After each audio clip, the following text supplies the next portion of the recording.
Hello and welcome to TurnipGames. I'm Mark. I'm Rob. Wow. This was obviously my first Zelda game that I completed on my own, A Link Between Worlds. And we just listened to A Link Between Time, the intro. A Link Between Time, huh? Yeah, that one. The one that... A Link to the Past, you mean? Shit. Yeah, you're pretty good at the Zelda thing. Whoops. Anyway, we're playing the Link Between Worlds soundtrack in the background. And it's a good one. Mark's first Zelda game? I've played others before, but I never sat down on my own and played through a Zelda game before this one. Right. Completed it recently. Completed Ocarina of Time 3D, and I'm working on Four Swords. Yeah, that was a scratch that off the list. Yep. Okay. And I am working on Four Swords now for the 25th anniversary of Legend of Zelda. Interesting thing with that, the 25th anniversary was 2011. That's a re-release of the 25th anniversary edition of the game. Oh. It is not the 25th anniversary currently. Whoops. That was... See, I'm good at this. 2 years ago? 3? So now it's just like, it's an anniversary of... That's an anniversary edition, which is a slightly changed from the original. So, yeah. How much they're changed? Not much negligible, change. As you said, negligible. Like, really. it showed the 25th anniversary in the intro, and then is there big gameplay? It was is there level design? More so, it was released for free back at the anniversary for early adopters on the 3DS. Okay. You got something known as okay, I don't know the name. It's a legacy account, basically. Okay. You're an early adopter. We're going to toss you some stuff as big things happen with these series. Mm-hmm. Yeah, and it was a Game Boy game to start with. So it's like what does that cost them? It was what? I think it was 70 megabytes off their server. It was 117 blocks on your block translates to I don't know, but yeah, I've got no idea. But yeah. I'm really happy they did that, especially with what we'll be going into and what we go into every week about how they're hurting. For them to still do something like that, and you know what though, it keeps you. Oh, it might reminded. be. It might be profitable in the long run. They're ramping up their releases. They're ramping up. Yes. It was a while since Ocarina of Time 3D. Very long while. So now we've got A Link Between Worlds. Yes. Really soon we're going to be looking at the release of, what is it, fall of 2014 or 2015, a Hyrule Warriors? Tentative, yeah. Tentative soon, please. Hyrule Warriors. Yeah. Which, not canon, but we're not Zelda sure. release. We're 99% sure it's not canon, considering it's a Dynasty Warriors spin-off, not a Zelda spin-off. Yeah, which, Dynasty Warriors too. I've had fun. Yeah, Dynasty Warriors was pretty great. I'm down with Dynasty Warriors. It's really instant gratification. You can just beat the shit out of a lot of stuff really quick. It's a hack and slash. Yeah, it's good. And it's a good hack and slash. So you've got that release, and then you've got new Zelda mainline Zelda U is being announced at E3, revealed at E3. E3's been garbage the last couple of years, though. It has, especially last year. Nintendo wasn't there. Yeah. So Nintendo wasn't there because they were busy doing Direct, pissing out the Direct service and the Wii U. Yeah. And again, that's not. I don't try to harp on it because it's a bad system. I'm not. It's an enjoyable system. Wrong time, wrong methodology of getting a system out there. I realize it's just one instance, and this is could not be indicative of the entire group. But I talked to some, I work in a butcher shop, and some of the moms there, I talked to them, and they've got younger children, and they've inevitably got a Wii.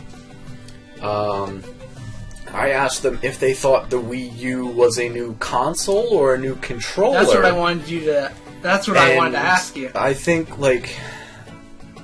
there's two or three of them said it's a new controller.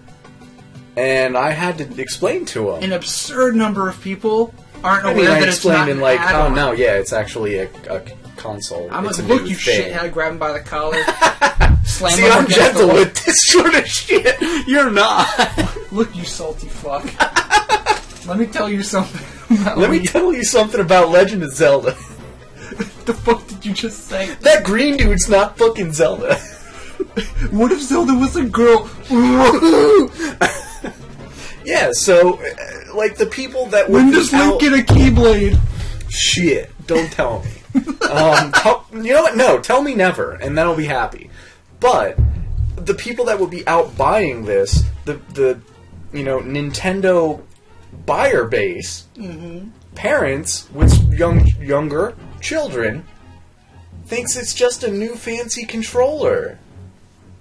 Well, look at the box would probably tell you, but just seeing it in an ad... Seeing an ad, all you see is these people... Well, no, you do see the console, I lied. But if you don't know what you're looking for, that looks like a VCR, see is like a DVD player. Yeah. You don't know that that's the console. I mean, yeah, maybe the little lights on the front, but... My console? My VHS's lights on the front. Yeah. Ooh, Dayton VHS. Mine's right there. Look at the bottom there. Yo, it's hanging out. My VCR is plugged in right now. We can roll it. Watch the Majora's Mask VHS tape that I have. Oh my god, yeah. So, yeah, the demographic they really want to sell this to thinks it's just a controller. And who's going to spend $275 on a controller? Coming from someone who owns one and who hangs out with people who own them, it more or less is just a controller. Yep. It's a Wii in 720 with a new add-on. Wii was in 480? Yeah. Okay. We didn't run HD. Nintendo puts polish like you wouldn't believe. Oh yeah, Twilight Princess was good. Beautiful. In any definition, really. But Wii U it has Wii in the name. I mean, that's now Wii in the name. Wii is the name of the new brand that Nintendo is making. I feel that this is how they're going about making all the Wii stuff. Look at your GameCube ads. Yeah. Nintendo is just as big in bold print as Nintendo is with GameCube. Okay. Look at the Wii ads. Wii is big, the bold, wiggly eyes and shit.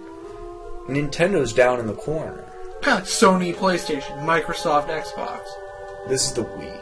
Right. This is Wii, and they're making this big brand and image around Wii, around the motion, around the big deal that they want Wii to be.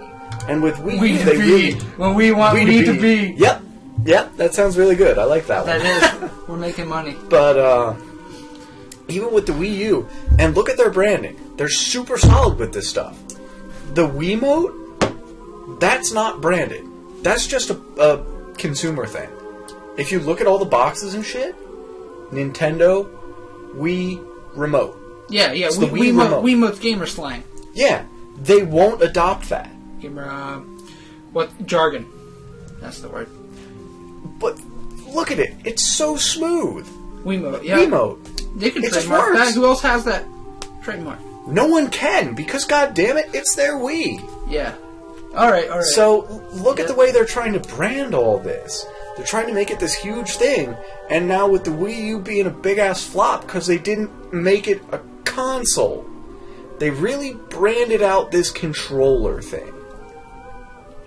The deluxe gamepad, or the gamepad in general, is really, really all they did. It's a 720 Wii with a new add-on. A new controller. I mean, and that's like getting I don't have a really good analogy for it, but getting a wireless PS2 controller. It's too similar, like NES to Super NES. Yeah, they both have it in the name, and maybe a fraction of a percent of people were confused, but a NES and a SNES with similar names are easily distinguishable. Oh yeah. Even though the games are... the NES and the SNES controllers, bam! Different. It's big. They were distinguishable. They're rounded or they're square. You can't argue that just like the Wii and the Wii U were not too freaking similar. Yeah, the NES ones are rectangular and the other ones are curved at the ends. The beginnings of what you would see as a Sony controller. Because look at it. They are. You started with the rectangle. They are PlayStation-ish, aren't they? SNES controllers. You start with the rectangle of the NES controller. You go to that rounded bulbous shape of the SNES controller. Yeah. Then you've got the PlayStation, where it's the same setup. Does it? It doesn't have shoulder buttons, does it? Yes, it does. Yeah, it does. It does. And that's licensed. That's an original. So you're looking at a PlayStation controller, essentially, without the palm swells. Without the palm swells. Yep. Well, when they started deving with Nintendo, that was the new controller. That's where it came from. It was the same goddamn design. Yep. With the new controller, with palm swells, and you can see if you look at. But the viewers can't see, or the listeners. Well, go to your homes. Go hide your children, hide your wives from the truth that the PlayStation was stolen from fucking Nintendo. No, that's a thing. No, yeah, that's totally a thing. It really was. Yeah, that's not really not so much stolen as actually Nintendo cut them off and decided to partner with Philips. What? The Philips CDI. Philips. Okay. They bailed on Sony for Philips. And Sony's like, yo, go. They were like left standing there, right? At the bus stop holding the shit. And they're like, can we, And they're like, no, we're doing that with Philips. And I'm like, but I'm holding all this shit. And they're like, don't do it. Don't I you thought do Sony it. just walked away and said we can write off the That's lawsuit. what I thought. And essentially, they kind of did. After the but fact that's because Nintendo moved off with shafted Philips. them. Went and Sony walked in, right? And finds Nintendo making out with Philips in the closet. Sony's an electronics company. Yeah. Sony was their just like chips and boards and stuff. Chips and boards and TVs and I don't know if they made TVs in the 80s, but I think so. Probably. And that was early 90s. So 94 was the PS launch, and it only got their contract or their agreement or whatever only was broken in like 93, I believe. Wow. So they got it out the door, and it was good, and it was around. It was present right at the forefront. It was present till at least like 2000. Yep. It was readily fucking right there, and had good solid games coming out throughout. I mean, Final Fantasy 8 and 9, 99, 2000, and stuff like Crash, like 95 or 6. Crash. 95 or 6. Whatever warp game there was. Crash Warped. Is that what you're saying? Yeah. Crash Bash was good. Even Crash Team Racing was alright. Alright. That's what I said, alright. I didn't say good, I didn't say... I had to stop for a second and reassess my... Well, okay, in the world where there's Chocobo Racing... Yeah, you can't do much better on than like the same console, it's like... Now, the other thing was Squeenix was huge, and like, we're gonna go over here, is that alright? And they're like, hey guys! No, and he's putting on his coat ready to go out the door, he's like, but I'm gonna go! They're here to pick me up, I need to go, it's awkward if I tell them no! And they're like, FF7 please? I mean, they had some of it done already on like SNES, and they're like, they just walk out the door, I'm so sorry! And they left. You made it! We already know how to make it, guys! And it sells really good, and now we can make it bigger or in 3D modeler. And they're like, it's not on a cartridge! But we have the FX chip! Haven't you seen Star Fox? FX chip. Yo, if FF7 was FX chip, oh. Dude, it'd be an even harder throwback. It feels throwback. Like, oh my god. 7? Everything's built out of, everything's still built out of triangles. It's just millions and millions of triangles. But you can see the one triangle. Yeah, you can see his fucking triangle hair. His hand is a square. Yeah. A square. Not even a rectangle or a rhombus or nothing. It's a square. Yep. It's a square. Rhombus probably is a square, but... Where's the square a rhombus? No, a rhombus is a square. Every rectangle is a square, but never... Oh my gosh, we got so off track, we didn't even start on the list yet. Okay, well, that means it's going well. Yeah. It means it's going super well. I really enjoyed the way... I had Nintendo on the list. I had some stuff to even bring up in conjunction. So let's hop off at least for now. We'll let the anger subside. I'm not even angry, I'm just disappointed. God damn it. Don't you say that, because now it sounds like we're Nintendo's parents. Like, we're their fucking, without me, they're nothing. Guardian. Without my money. Now, I'll posit. You are the hardcore collector. You collect. You buy this old stuff that they don't make money on anymore. But you still buy the new stuff. Yes. And I'll give you that. But there are more people in the demographic of the younger child parent. Yes. Or, you know, there are less of me. First generation gamer. Yeah. Buying the system. There's more little kids waiting for it under the Christmas tree. Gives them a nice bump. Yeah. I'll say they do account for, and they do rely on the serious gamer buying. That's almost entirely what they base Zelda off of. Yeah. Yes, Zelda is an old gamer franchise. Very much so. But they're doing great things with it, so it's still garnering new followers. You are a living example that they're bringing new followers in. I mean, yeah, and you know what? I'll talk about that when we talk about consoles. But yes, I am a new Legend of Zelda consumer. I was born in the Legend of Zelda generation, but I was a shitty consumer. Yeah, you can have an Asahi. Okay, sorry. It's fine. Yeah, you were born I was born in the generation of Legend of Zelda consumers. But I just... First and second wave, yeah. I didn't pick my games at that point. My parents were picking my games for me. Yeah. So... I didn't get that. I remember vacuuming the house for extra... Really? Is that... Oh, okay, we're good. Yeah, they're hard. Sorry, the bottle opener was... Yeah, see, because you open cores with a bottle opener, it's a screw top. So it's a lot easier. Then when you put one... Don't tell them that! Then when it's an actual, like, cap top... When it's actual, I'm like, whoa, this is impossible! No, yes. I was really trying to follow that while I was having trouble with that bottle opener, but, yeah, and they need to be bringing in new people because once my generation all gets their jobs, and I mean, that should mean you have more money, but that's kind of where you have less time. You have much less time, and you're not going to follow everything unless you're, like, a real techie, and you're just going to buy it. At some point, you turn into... You cross over to adult mode and...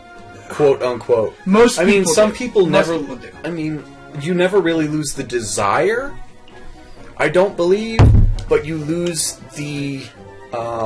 it's not your priority. Right. People still want to play games. Their priorities are just on building a family, building a home, getting a career. Right. Finishing off, if they're going to continue education into postgraduate. So it just it falls down the ladder. Yeah. So Nintendo, yeah. Unfortunately, it has to. I'm forgetting what your original point was, but I remember what you were saying was that they need to, or that they are old versus new Legend of Zelda consumers. Right, but before that, even when you were just mentioning consoles and how this goes way back to where you were saying how you're at the butcher shop with the people that think we use a new controller. They're marketing to people that know what they're making. They're trying not to. They're trying not to, but it's still falling away from that. It's not little babies don't know what a Wii U is. The little kids, they see the controller and they lock onto that controller because it's really cool. It is pretty. It's an awesome controller. Like, I'll go into the double screening when we talk about consoles again. But damn, that's a really cool technology, and that's great. They're not making another first-person shooter. They're making a new tech. They're bringing it into the market, and they're making it what's expected. And then they're going to step above that. We hope. We hope. We really, really hope, because we don't want to see this be the end of... we don't want to see this be the split between, the N64 and GameCube and beyond. Because that was a big gap. That was a big gap, but it was a successful gap. It was a successful gap. But they can't afford to have that gap now, so we don't want to see it fall away. They can't sit on Wii U that long. No, because Wii U's dead. We'll go into consoles. There's so much to... Wii U is dead is a rough quote. They just started turning a profit even. So exactly. How long has it been out and they're just making money? And it's not enough money to justify... What's PAL region doing? Europe, sorry. I say PAL region like the anyone region that's code. searching this knows what PAL games are. I think. Sorry, PAL region users. Sucks for you. Everything sucks for you, except for Operation Rainfall. That was some shit. I haven't heard about that. Last story getting released in PAL in Japan, and the big thing that was Pandora's Tower the last story, and Xenoblade were released PAL and JP. Or Asia region, and not here, and there was a huge petition, and we convinced them to release those. And see, I like Xseed picked up at least 2. I'm not sure if they did all.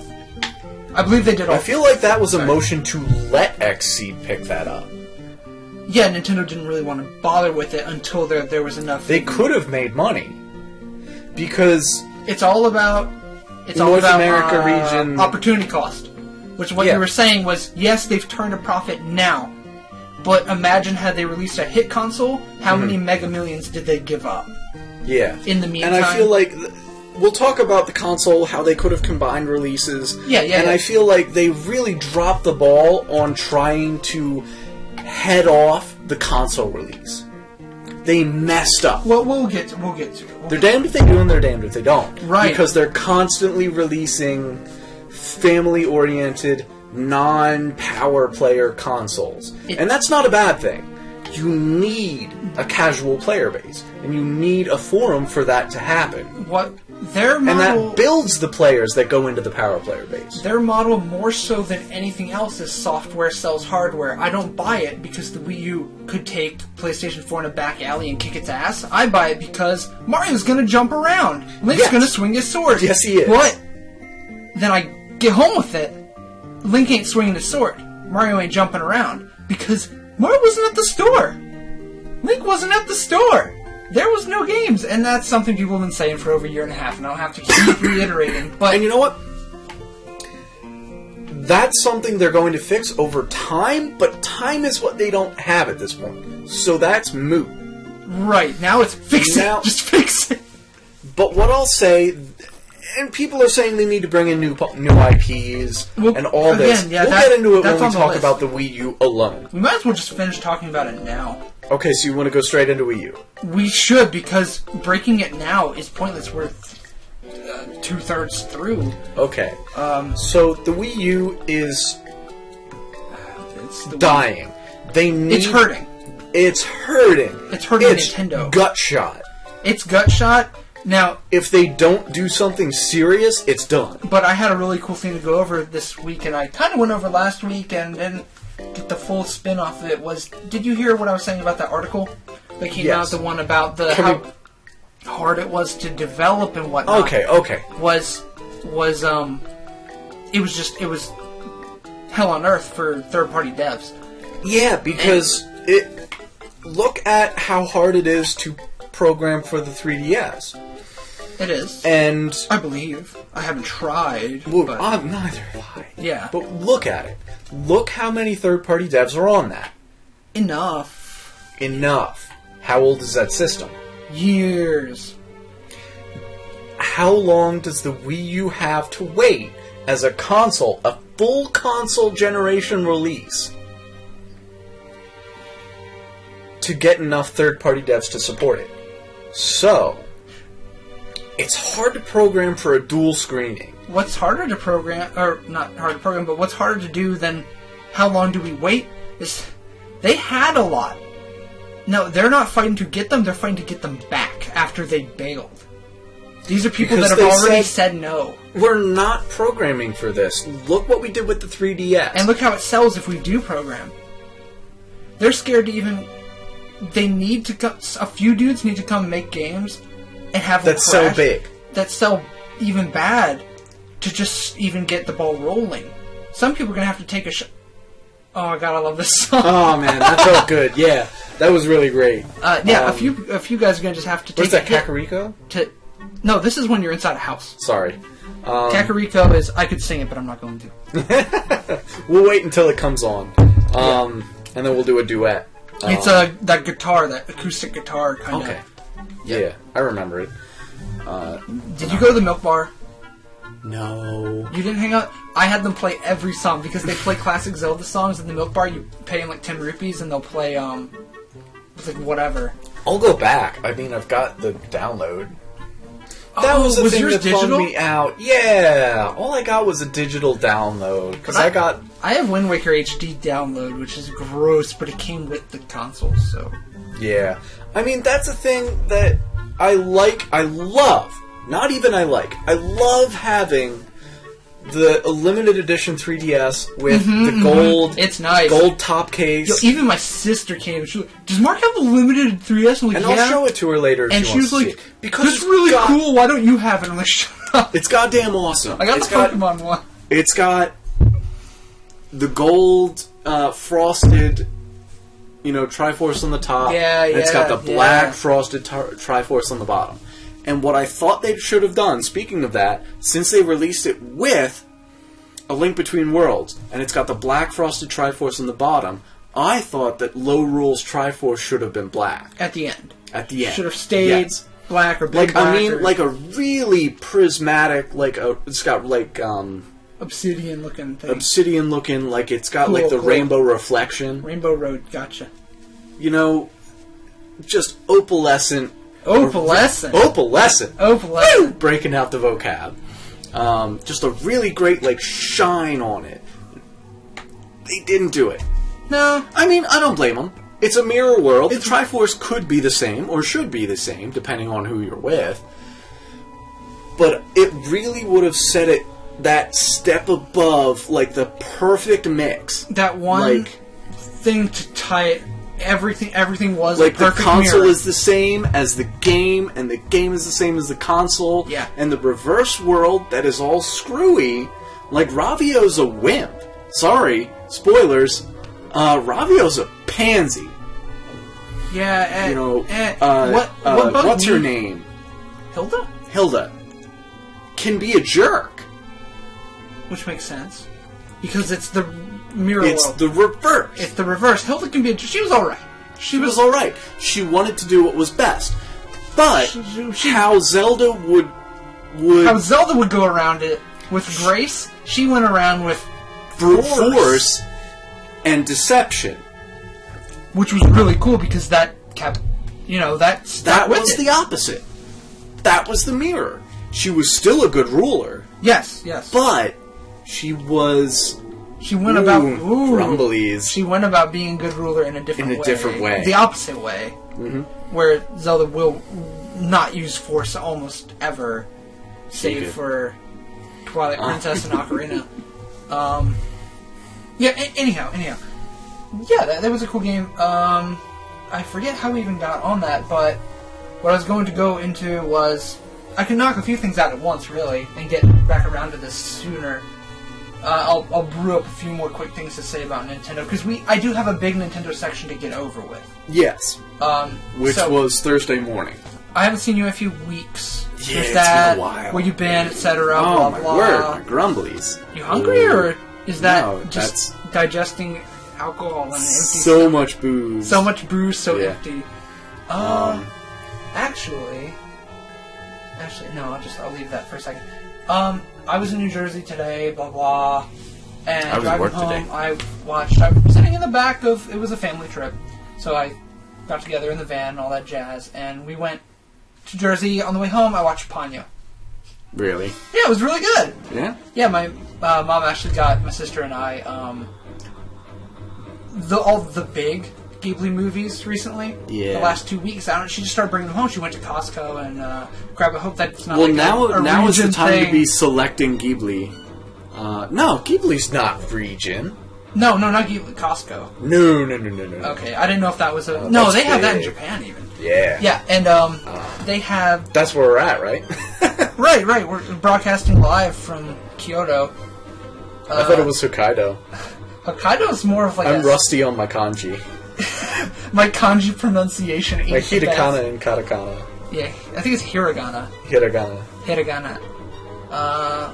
Kawaii. Sorry, guys. Oni-chan. Yeah, so we were watching that. We got Castle in the Sky, got Howl's Moving castle. You know what you should do now? Since Ghibli's going by the by with their big guy going down. Well, I say going down, retiring. I heard he came back. What? I just heard a mention that he came No! He retired for like a month. That bastard! And then it scared the shit out of him. No, he said he was retiring but making one last movie. Yeah, but I heard he came back, because that scared the crap out of him that's what I heard. That they scared him that they were losing their... That he's not there. Like, he went home, sat there having breakfast alone, eating his lunch, and having his thinking about teas. brooding, right? His herbal teas, and he's thinking, oh, he's like, shit, they can't do it. Looking at his camphor tree. God damn, if that man does not have a camphor tree. So, Studio Ghibli's really cool, and I'm not even going to try to play that off. There was a quick cut in the audio there. I'm not nearly good enough at editing to make that not skip a little bit. So, yeah, we were... Quick bathroom break, guys. We're drinking a lot. Sweet. Yeah, everyone does it. It's whatever. I peed. But yeah, I do... I'm peeing, are you proud? No, I do have one... Wow, I'm drinking the microphone up. I have... Yeah, there it goes. Okay, I thought I was talking a little too loud. I'm gonna stop wow. that. That's pretty loud. Yeah, but we were listening to it before. It sounds fine. Okay. I'll just turn the volume down. So anyhow, I had a good story. I won't get to say. Oh, then say what you're gonna... I say now is the time to be collecting original releases of Japanese Studio Ghibli films because... Japanese copies, you mean, or Japanese... Japanese original release. Like the day it came out. Not the shitty plastic sleeve that you get now from Japan. The Studio Ghibli films. Even from, like, Japanese Walmart. You mean the VHS of, like, Spirited Away? And... Yeah. I mean, I've got VHS Spirited Away, but that's an American release. Yeah. Shit, yeah. Nice. I have it on DVD. It's hard.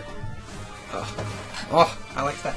Anyway, it's so hard. Yeah, now's probably the time to start grabbing that if it becomes... If it's something you like, I like Studio Ghibli films. Ooh.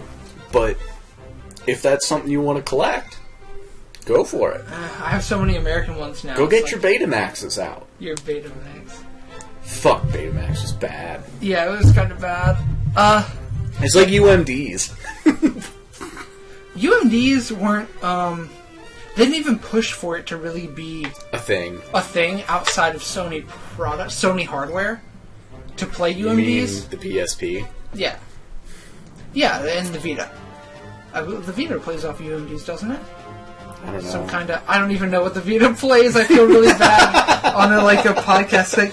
And Vita's not even, like, dying or dead. I mean, it's not... the Vita's doing pretty good. It's not doing the best. It's not beating 3DS. It's doing like the PSP did at launch. It was like, ooh, dude, I want to buy one, but... Yeah. And you know what? It paid off. There's handheld... Wait, was that a cutscene? That sounds like cutscene audio, yeah. Yeah, because maybe that was the first Ganon fight? It sounds like, yeah, it's right about there. Awesome.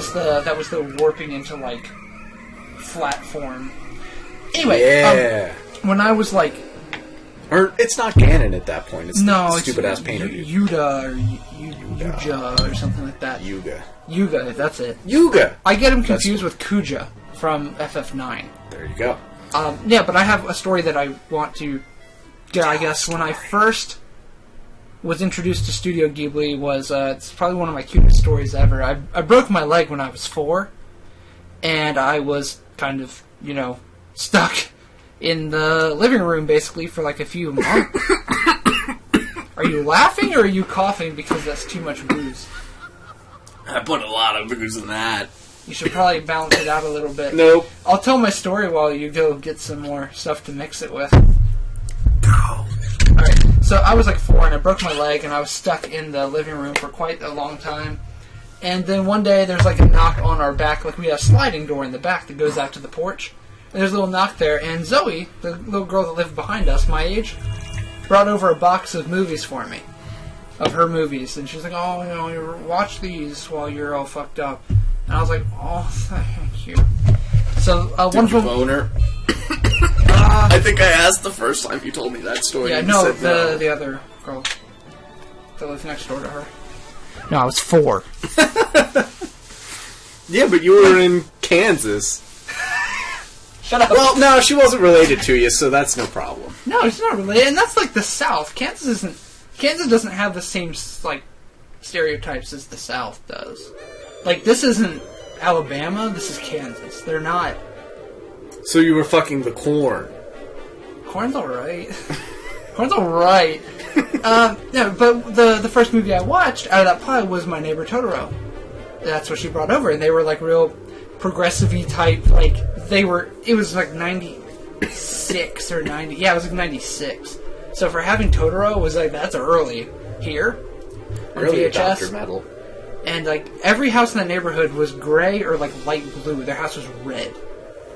They forcibly made them buy red paint, just like they were out there. But, anyway, I got introduced to that. I've always had good feels from Ghibli after that. Ghibli's good. Ghibli's really good, and Ponyo, even as much as Ghibli movies are for anyone, I would say they're for anyone who enjoys them. They're not for kids, they're not for adults, they're just good movies. Ponyo, I'd say, is a... Oh, that's kind of gross. is a lower age... I'm doing all sorts of creepy shit that you guys can't see. Yeah, I'm trying to just talk and tell my cutesy story, and he's licking booze off the table. Or something off the table. I don't know what it was. I missed the beginning part. Anyhow, that's my story, but we don't need to go into all that anymore. Oh yeah. Before we get really far, like past a half hour too far, what's coming up on our channel and what is, like already kind of on there that's new? We've been gone a few weeks. Are you following or what? I'm following. I've seen, all the way up to Shadow of the Colossus, and I'm excited to start the prequel sometime soon. As the song changes, we're going to get onto... It's kind of some spacey kind of music, so we're going to get onto a spacey kind of game. Now, are you saying... Alright, yeah, well, that's going to go too far. Shadow of the Colossus is considered a prequel to Ico. Oh, it's the prequel. We're doing the sequel. We're doing the sequel, which... Came before. Release date... Yeah. So I see what you're saying. And he said it's not necessarily a prequel or a sequel, or there's even an order. Just kind They're of... connected.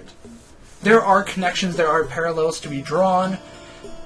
You're not going to miss anything placing one in front of the other. I haven't finished either, but I have played demos for both.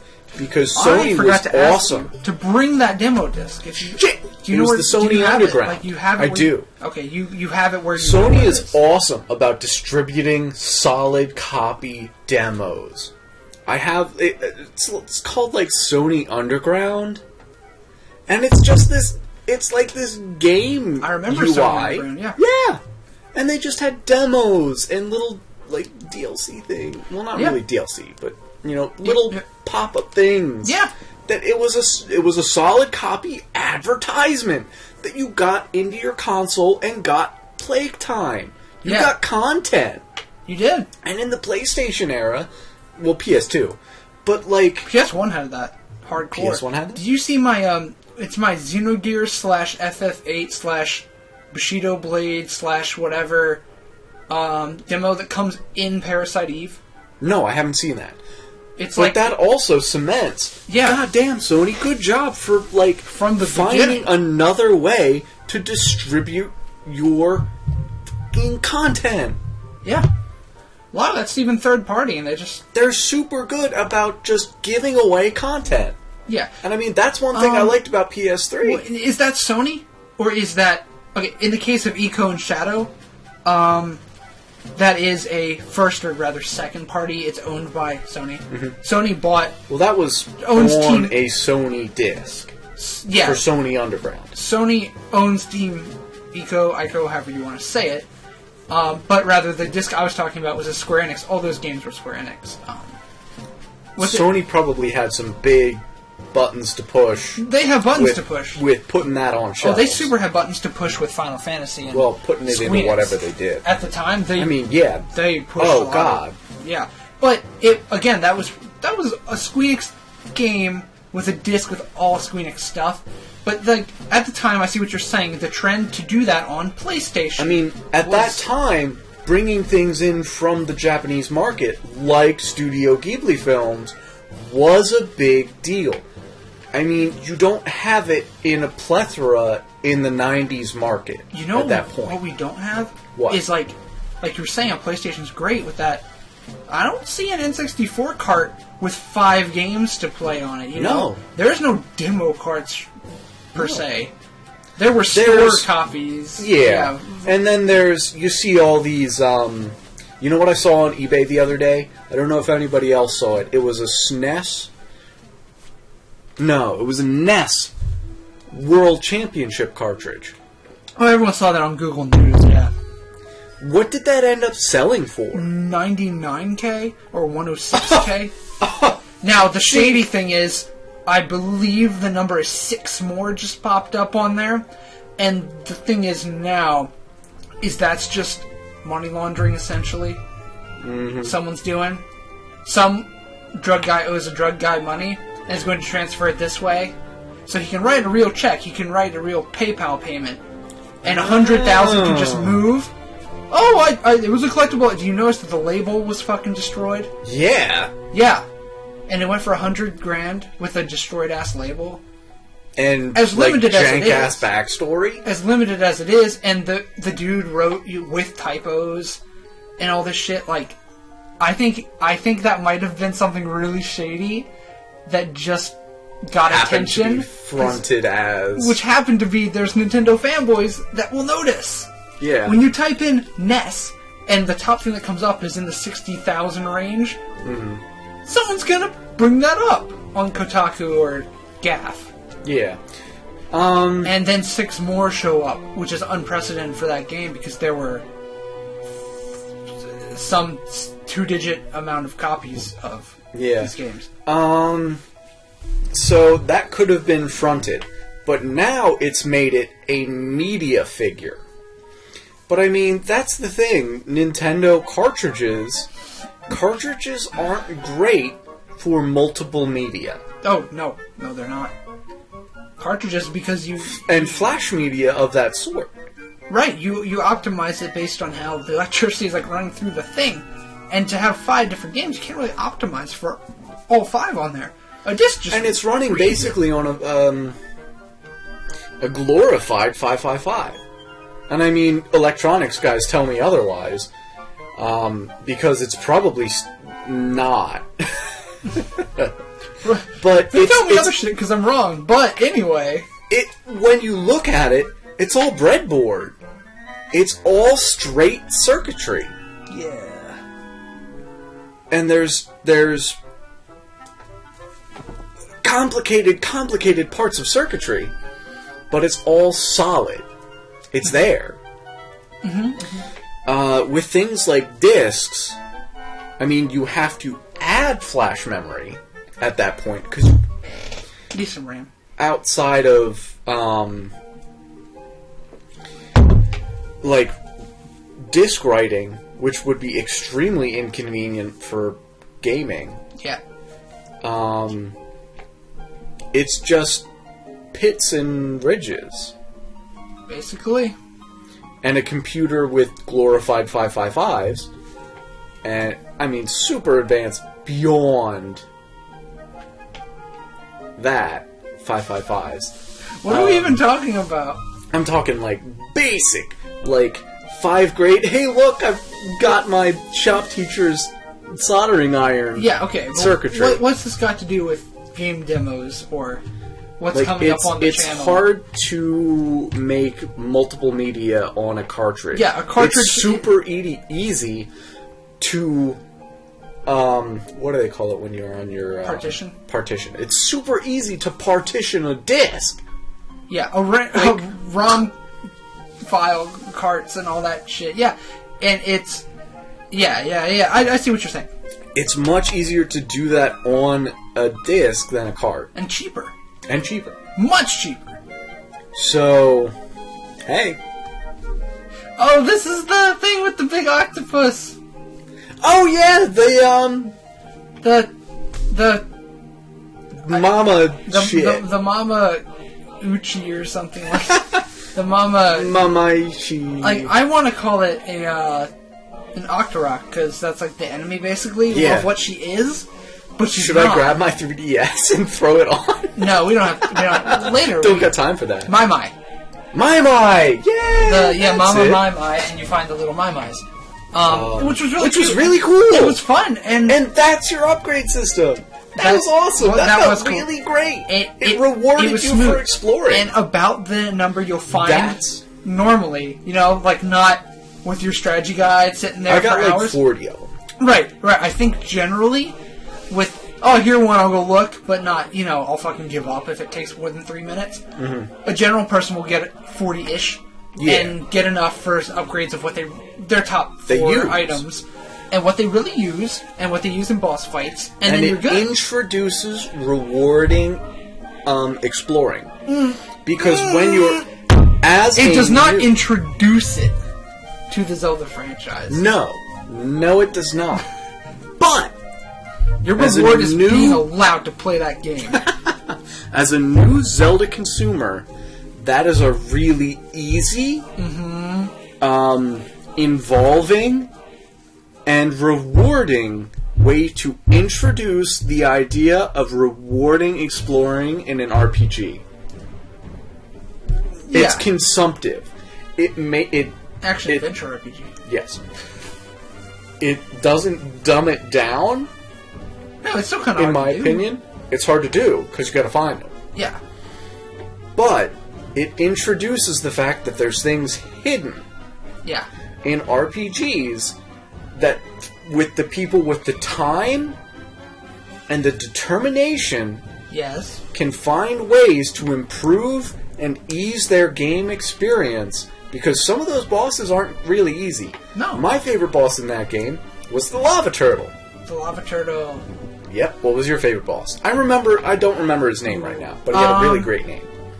What was your favorite boss in A Link Between Worlds? I liked all of them. I'll start by saying that. My favorite was probably... Do you remember the one... And I feel like a shitlord for not remembering his name at the moment. I know most of their names, I think. But the one where you're in the sand temple and there's the pillars. And you make... The goddamn plant! The plant. And you make the sand bridges. That one, I died on the most of any boss. I was rocking it. It made sense to me right off the bat.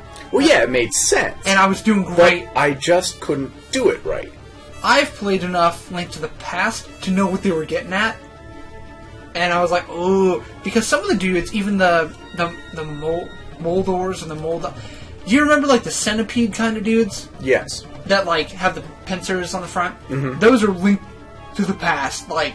Copy, paste, slap a new art on it, a new sprite, and then run it on the old code like it was copy-paste. Mm-hmm. And seeing that, I see what they were going for. They wanted you to... They even gave you a second before they started attacking to go, oh!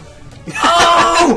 And then they start attacking you. They gave me a second... the bubble guy! Yeah. And they gave you a second to go, ooh! And show someone real quick, and then start fighting. Like, wig out, because it was slipping out across the map. They gave you a second to wig out because, he doesn't... He jumps kind of over at first, if I remember correctly, to, like, give you a little time.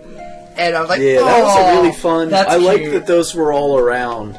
They were around. They were in the Sand Temple also, because I think there was like 1 or 2 bonus dungeons that had those in them, and that's another thing I like, the bonus dungeons, the treasure dungeons. Yeah, the treasure dungeons. Yeah, you went in and it said, "Hey, this isn't affecting the story, but here's something you can do to make your gameplay easier." So what you're doing right now is going over all of the Zelda tropes and explain to me like them, things that are since the first game. And it's really weird hearing, to me, since I've been playing since I was, right before my 7th birthday, I've been playing, and hearing someone like, oh, they have this thing, I'm like, yeah, they do! They do, they really do, and they all do. It's great. But you get it, that's what makes me happy, is you get it. I see you're picking up on all the stuff. It's a super consumable franchise. It's very easy for someone that's a young age and doesn't have the 4-hour... attention span to just grind through and brute force or, look up. Yeah. the minutia. Little kid doesn't have a smartphone or anything either to look up. Well, whatever. some of them do now. Some do. Whatever. Back in the day, it had to be even more accessible because I'd sit there. I had dial-up, and I either play this. Mom wants to talk on the phone, so you figure this out. You guys didn't have 2 lines? Ooh. No, you figure this out, or you call a friend. I called friends. How do I... This... Hey, you asshole. Hey, bottom of the well spooky. Yeah, it is. All right. Bottom of the well was spooky, but I actually got more spooked in Ocarina of Time 3D by the bottom of the Lake Hylia scientist's well. Like diving pool. Like, I was turned around. Oh, you mean in the Deep Sea Research Lab? Yes. Whatever that thing is. Yeah. I was turned around. I know what's so going on. I flipped around and I saw that thing and I'm like, oh shit! The shark. The shark he keeps at the bottom. The fucking thing behind the grate and I'm like, oh fuck! And I didn't realize this was Jaws. And I saw it and I'm like, oh my god. Yeah, and that's in Majora's Mask also. Yeah, that was awesome! It's a thing that's referential to the time it was released. Jaws was new. It was 70s. Yeah.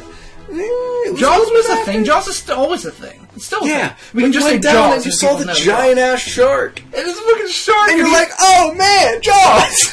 Yeah, but it's weird to hear someone tell me at the bottom of his lab thing is a shark. I'm like, yeah? Yeah. Yeah! I don't remember that being there in... Oh, fuck. In what? Nothing. I don't have any other reference. I've never been there. It was in Ocarina Original. It was in Majora's Mask. See, I've played enough of Ocarina to have gotten to, Hyrule Field and into... Hyrule Town. Didn't you just say you Castle Town. Finished it? Yes, I did. But before that, I hadn't explored everything. Yeah. I'd seen Kakariko Village. I'd seen from Twilight Princess. Right. I don't remember it from Twilight Princess. I remember there being that big windmill kind of thing by Hyrule Village. Castle Town? Or Hyrule Castle. Castle Town. Castle Town. Or Lake Hylia. Lake Hylia. Some big windmill thing. That was in Kakariko. Okay. Kakariko is the windmill hut. No, not even that. It was you played the Kuko minigame. That was you flew down and in Twilight Princess. Yes. That was in Kakariko. Okay. Well, by the Mallow Mart. You remember Mallow? The little the infant that could talk and pissed all the time and could walk. Yeah. That Mallow Mart. Yeah, that's in Kakariko. You landed in a big water pool. You landed in water. Oh, now I kind of remember. Lake Hylia, where you do, there's the... Well, this is really hard to explain. There was the platform way up there, and you pay up, and you get the cuckoo, walls. And you try to land on the platforms that had the... That's Lake Hylia. Yes. I don't remember, having a diving pool there. A diving pool? Yeah, with Jaws. At the bottom. Oh, no, the Deep Sea Research Lab was not there then. Yeah. I played Twilight Princess, and that wasn't there, so I had no experience of that. Oh, right, yeah. No, it's not always there, because that's, You know what? In Twilight Princess, though, I only got to Gerudo. I'm at the beginning of Gerudo, is the last I remember. That's far... That's in it. Well, it's solid. 2/3. But it's not done. I still haven't finished that, and it's a shame. It is a shame. We should play it. But I don't consider that my first Zelda game. Because I just kind of sat there and played it. I wasn't really engrossed. And did you play it really off and on, too? Yeah. Yeah. It was a year... Yeah, you need maybe a week or two between a session for a month, and then a year or two between a session... You need to play, start to finish within a week. Week and a half. Now, I played Ocarina of Time in maybe 2.5 weeks. Well, that's just because of my work schedule. Yeah, just because of my work schedule and the way things laid out. Fine. With me getting time. What I mean is, you play COD for 4 days, play something else for 3 days, play COD for 2 nights, then play an hour of Twilight Princess. Like, that's the way to super not do it. Yeah. Having work and playing Ocarina in your spare time, and then finishing it in like 2 weeks is super permissible. And that's also a huge It's the game that I was thinking about. I wasn't thinking about my loadouts. I wasn't thinking about my new car in GTA. I wasn't thinking about any other big games. I didn't have any big releases I was looking at that point. Right. So... Now, what was... I'd like to ask some questions now, since you've been going over I'll have some answers. Your experience. Does Ocarina deserve it? Are you asking that question? I'm asking your opinion. I view Ocarina deserves more.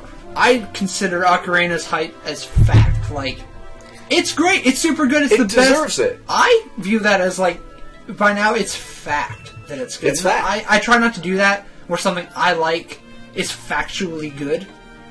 Like, it is I good, wouldn't argue that. But it's good. I was wondering, like, you've not grown up playing that.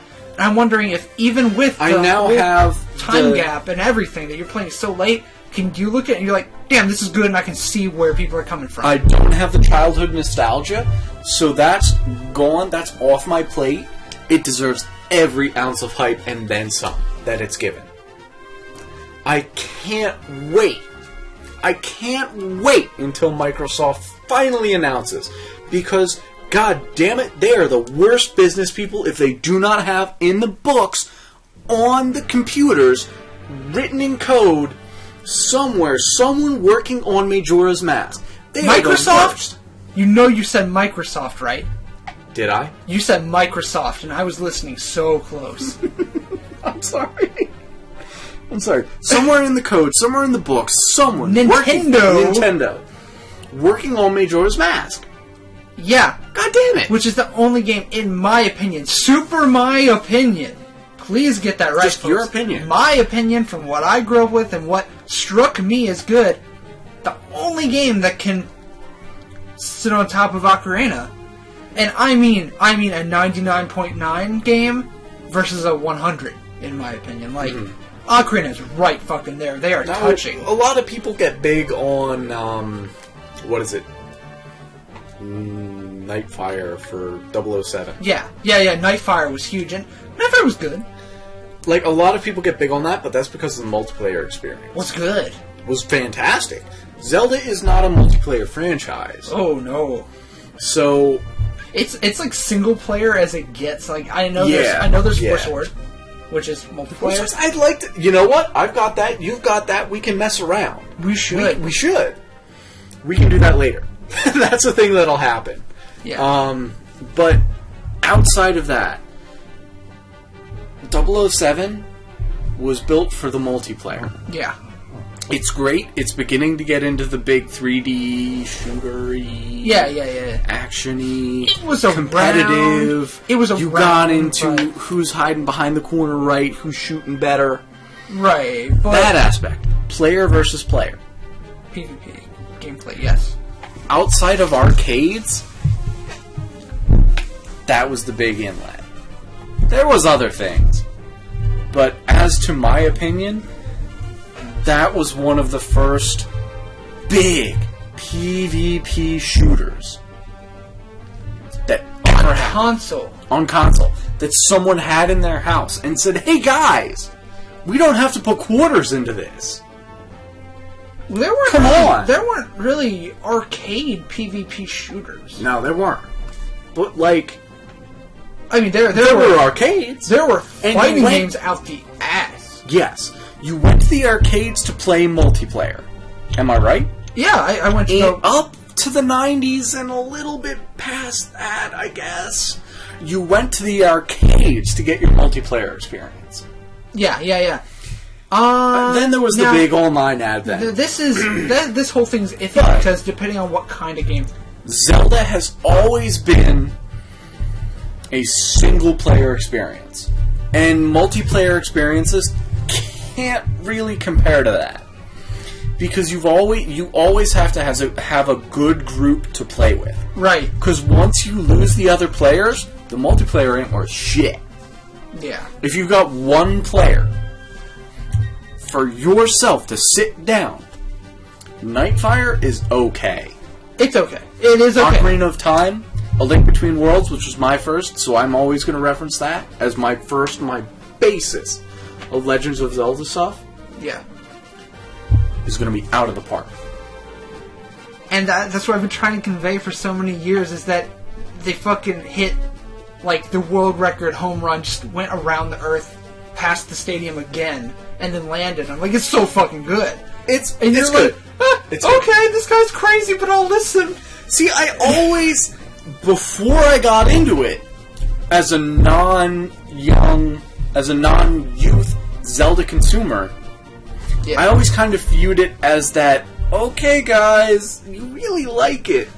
But I mean, a lot of people like penis, and I don't. A lot of people like a lot of things. Pass that on. That was just my little rude comment for the hour. A lot of people like a lot of things.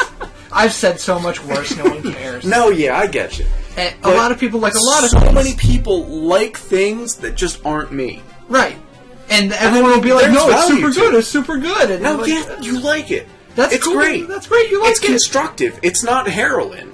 So it's good. Not this time. Not this time. I know you're big on that. I know you're like, I mean, you're shooting it into your eyeballs right now. Yeah. I can see it just oozing. Just oozing. But to me, it always just seemed like that odd thing that really was just kind of niche for the big guys that were hardcore Nintendo consumers. Yeah. But the second I played it, it was worth every second. It's got it down pat, like. And A Link Between Worlds, it's a flat out good game. Yeah, that's what you're trying to say. It's a flat out good franchise. It's a good ass franchise, and almost every game is entirely passable. Four Swords is very, very puzzly. Yeah, but I can already tell from the little bit that I've played, like the intro and then a mission or two. Yeah. Like, not a mission. Ooh, that sounds really cottage. Yeah. And a couple of screens. Yeah. It's built to that standard. Yes. They don't make steps backwards. That I've experienced. I've heard Minish Cap isn't that great. There are definitely better games than others within. I've heard Wind Waker struggles to catch up. Struggles to make the gold standard. It's okay there. You could give it to it. That depends who you're talking to. There are people that are as much I'll fucking stab you. And Skyward Sword as well. As Skyward Sword, I will entirely agree. That has the iffiest. Borderline the iffiest. It's grabbing by its fingertips to be the gold standard of Legend of Zelda franchise. It's not okay. Now you introduced so many things I want to say.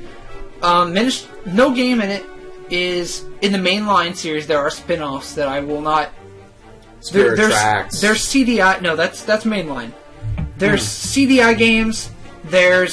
Here's another. This is another cutscene. Yeah, this is where Zelda turns into a painting. Right, that totally... Yeah, based on turning into a painting. How far we are into the soundtrack. Turning her into a painting. Yeah. So now you're switching to the low rule campaign. The low rule campaign, yes. You're clearing out the Seven Sages. I was hearing it. We were hearing the first 3 intro dungeon soundtracks, so yeah. Yeah. And that's the thing. Like, I instantly hear it, and I associate it with a fantastic experience. Yeah. Like, I can tell you exactly what's happening. Because it's got such an effective story that you remember exactly what's happening based on the music. I've got a good 6 points to make. Okay. And I'll try to get through. I think about 6. Don't count. Because You've had the new Zelda experience. I'm flooding with content.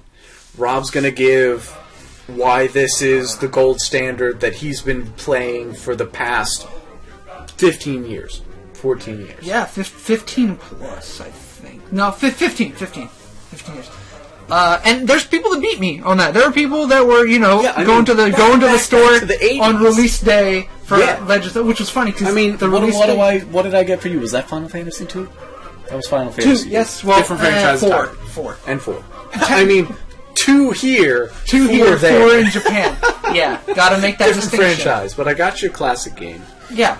But yeah, you go back to the 80s. Yeah. I've played and experienced the 80s games. I didn't experience the 80s. Like, the feel of being You're not there. an 80s kid. I didn't have... You're no, not I'm not. an 80s I was kid. born in 1992, guys. So am I. Yeah, so I wasn't there begging Mom to drive me to the store to get... Oh, Legend of Zelda, that was really cool. Your 33s... No, you weren't there getting vinyl. So yeah, I'll just get started. Man, like, how fucked would that be, playing video games on vinyl? It's a giant CD. Could it even read fast enough for a game? I mean, you've got 45s and 72s. Sure. I think 72 is a I RPM think it is. It is, but I know you've got 45s, Alright. which is 45 rotations a minute. And it's 33 in a... You got me started talking about Zelda, and you started talking about records a second before I started. Go back to Zelda. Zelda. It hurts so bad. I can't records. talk Records about have some great quality. We have records. We should listen to records. I love records. We'll play records sometime. People still record on record, which is really cool. Which is and Silverstein it's records on records still. So. Who does? Silverstein. They do limited releases of their... I need to... My ex gave me a record player, so I need to get that back working. But, go. Okay. So, most recent topic you brought up, Minish Cap. I can't say... Minish Cap and Spirit Tracks. They're really weird, off-canon games. I can't ever pick a Zelda game, mainline Zelda game, that mainline's defined as has a place on the timeline. Yes. Has a canon placement on the timeline. Not Tingle's Rosy Rupee Land, not the Japanese spin-offs, not the CDI games. This is on the timeline. I can never pick one and say, that's not good, or that is bad, or less good, because that's an opinion. Although I can say... Sorry guys, open my mouth. You can generalize. I did not like that as much as... I didn't like, and everyone I've talked to, not most, everyone I've talked to did not like it as much as the big fanboy titles. Ocarina, Majora's, to an extent. Majora's back in the day was a real dividing game among fans. Was it? Majora's got a lot of hate and a lot of...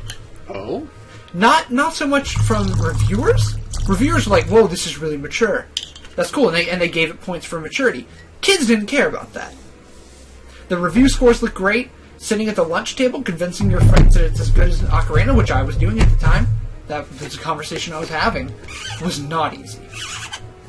Telling your friends that you prefer Majora's over Ocarina was an argument. And some people agreed. Some people would, pour your food on the floor because it's lunchtime, and that's what kids do. Minish Cap, I don't view on... I wouldn't have trouble at a store where my mom says you can get one game, you can have Twilight Princess, or you can have Minish Cap. I would not have trouble making my choice. What would your choice be? Twilight Princess. Okay. Twilight Princess. Okay. And that's not even my favorite, but I'm generalizing the ones that are, the Grand Slams versus these are Zelda games. These are Zelda the gold games. standard, but they're not quite. It deserves the Zelda brand name. It deserves the franchise. It deserves to say that on the cartridge entirely. Or the disc case. In that case, it's a Game Boy Advance, so a cartridge. Or Wii. Minish Cap is what I'm talking about. Minish Cap deserves to have the name. It's a very good Zelda game. Okay. It's not that hyper super good, so you're good on that one. Okay. Wind Waker got shit for its art style, and that traversing the ocean was tedious. Mm-hmm. It had one gameplay element that was tedious. It had an art style that people didn't fully agree with, but it's grown... Cell shading-y. Got big after. Yes, it did. And we realize now that was a genius move, and that they took a hit for being ahead of their time. They were ahead of their time with that. And nowadays... Now, they've made successes and failures with that. And we can fully argue that being ahead of your time is good or bad. We can argue that it's good or bad. We can argue, is it a good game now? Or are we talking, was it a good game when it was released? I'm just generalizing as much as possible. So please, guys, don't... Assuming this gets popular, don't give me a bunch of hate mail over this. Like, because I feel like this is good.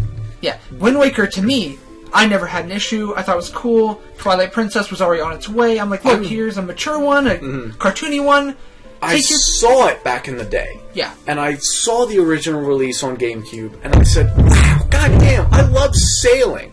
Because I was a Boy Scout, and I got an awesome opportunity to do the Sailing Merit Badge, which there's stories out the wazoo about that. If this gets popular and we get a comment or two saying, hey, tell a story. But I got the opportunity to do that, and I got really hype on, like, small sailing vessels. And I saw Wind Waker, and I said, oh man, sailing! I love doing that shit. Yep, Maybe I could have an adventure and put what I know about sailing and use that and have a little advantage. And gain an edge in playing a game. I mean, it's not competitive. I'm not doing like a speed run. I'm not playing PvP or anything. But it's a single player. I can do this well. And I'm not sitting here with my head in my hands saying, fuck. What do I do? Because there's been times in like Gex 3D, I sat there with my head in my hands, and I said, I'm stuck for like 2 hours. And I said, God, I can't. I was young at that point. Do you mean Gex 3? No, like... Gex 3D? I don't even remember what it was. I think it's Gex 3. Okay. There's Gex 3. I have Gex 3. Is it for N64? And PlayStation, I think. But I know it's on N64. Nah, it's certain. I have Gex 3 on N64. Because it's been so long since I've even had it in my N64, since I got so mad at it. Me too. Me too. The jumping was... jumping and I was bad at even, like, cartoony horror levels at that point. So, like, the sunken ship or whatever horror level... Like, I couldn't even play it. Like, I had to call my dad. This is low roll. Yeah. Oh, I love it so much! And I wish we could just, like, shut up for, like, 5 minutes and let this play. Yeah, I would like to. But, guys, look it up. Like, it's so good. Link Between Worlds soundtrack. If you don't own the game, you're not playing it right now as you listen, look up the soundtrack at least. Because it's just good music. It's just good music. It's good orchestrated music. On its own. And it's gonna make you want to, like, steal someone's horse and go off in the woods and hit shit with a sword. Find you a bear. Yeah. And hit it with a sword. Yeah. Make sure you kill it the first time, because even if it's a black bear. Because black bears are pansies. Go hit it with a sword and kill it the first time. Go hit it with a sword, kids. Remember that at all times. Pat says go do crack. We say go hit it with a sword. Yeah, go hit it with a sword. In the name of fun, no games are good, and go hit it with a sword. In the name of fun, no games are good, and go hit it with a sword. We'll keep that on record. So, it's just good music. And, what was I saying? Gex 3D. I just sat there, and I was stuck. Everyone got stuck on Gex. Anyone who could beat Gex, anyone who sit down and see, like, Gex was obvious to them what to do, is not, like, a normal human, like... You're just not. If you play as a kid, there is some sort of. You have some kind of different thought process from normal humans. You are Rain Man. Yeah, you gotta be nothing wrong with Rain Man. You gotta be kind of Rain Man to. Shit, he was good at math. He was great at counting cards. But damn, that game was hard for a kid. It was. Like, you could muddle your way through Ocarina of Time. And had fun doing the thing was, I had fun muddling my way through. Gex, you don't. It makes you feel bad. And it's just a brick wall. And you get a janky jump. And you just feel bad that the game gave you a shitty jump animation. And that's one thing that'll give Ocarina, or not even Ocarina, old 3D Zelda. It did your jumps for you. Which was always awesome. You couldn't even jank up your jumps. Yep. And that's the thing with Banjo. That's the thing with Gex. You could jank it if you suck. But with the game Conquerors, won't do it. That's a thing with old 3D games on N64. Well, Banjo, you push a button to jump. Like, yes. It was you, but you could fuck it up. Yeah. You could fuck it up with Gex. You could screw it up with Banjo. You will fuck it up with Gex. You could screw it up with Conquerors. If you were cool enough... and Spyro. And that's not Nintendo, but I'm just saying, at the time, Crash jumps were bad. And I'm just saying games that I played when I was younger, plus Conquers, because I've gotten into watching Conquers. You said old 3D adventure, and I'm like, just, Spyro. Sorry, I... Do you have Conquer? No. Oh, okay. I wish I did. Okay, I thought I've gotten into watching different people play Conquers. I regret to say I watched PewDiePie play Conquers a bit. Because I just wanted to gather as much information on Conquers as I could. Because it's a good game in general. It's one of those old, it felt like Banjo, but... There's a reason it felt like Banjo. Because it was the same assholes. Yeah. There's a good story behind it, too. And it does. It was Banjo for me sitting there having a chuckle watch it. Yeah. You having a chuckle, mate? It was literally that. Yeah. I could sit there and watch it and say, you fucking raunchy squirrel. Right. And I could laugh. Yep. And so I watched it and I gathered some, gameplays on that and stuff. But Gex, Conquers, Banjo, Spyro, all the 3D platformers of the early 90s gaming era, you could screw your jumps bad. You could jump too early, you could jump too late, you could skid around and do all sorts of dumb stuff. Yep. Zelda, it did it for you. In a way that wasn't really hand-holding, this is how the jumps work.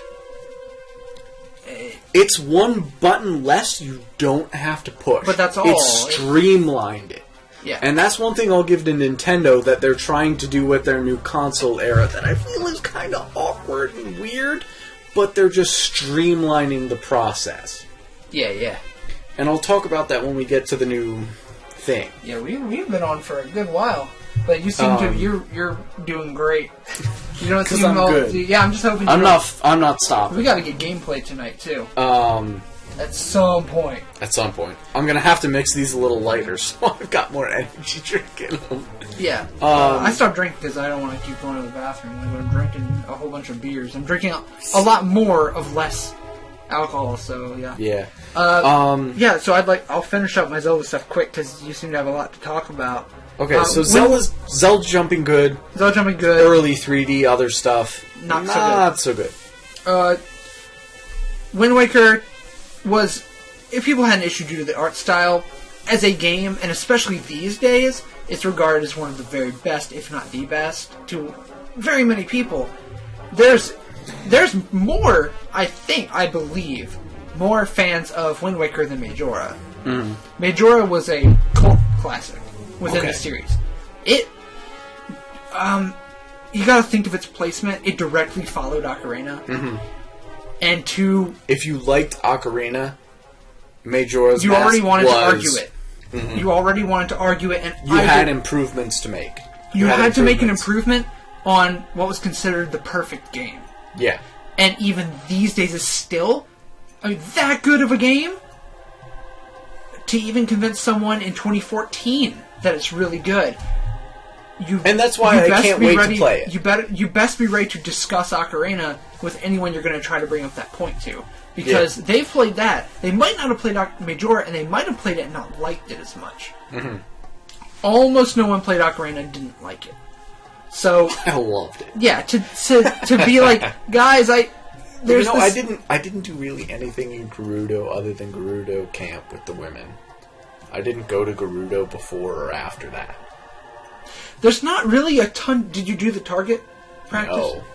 Oh, I didn't. Did you get the anything? Did you get the ice arrows? Yes, I did that. Okay. I completed the Gerudo dungeon-esque area. You completed Gerudo Valley. Yeah. Ish. So I did that. You didn't do the targets. No, I didn't do the targets, and I just did Gerudo training until I could get ice arrows. I didn't get the last 2 or 3 keys.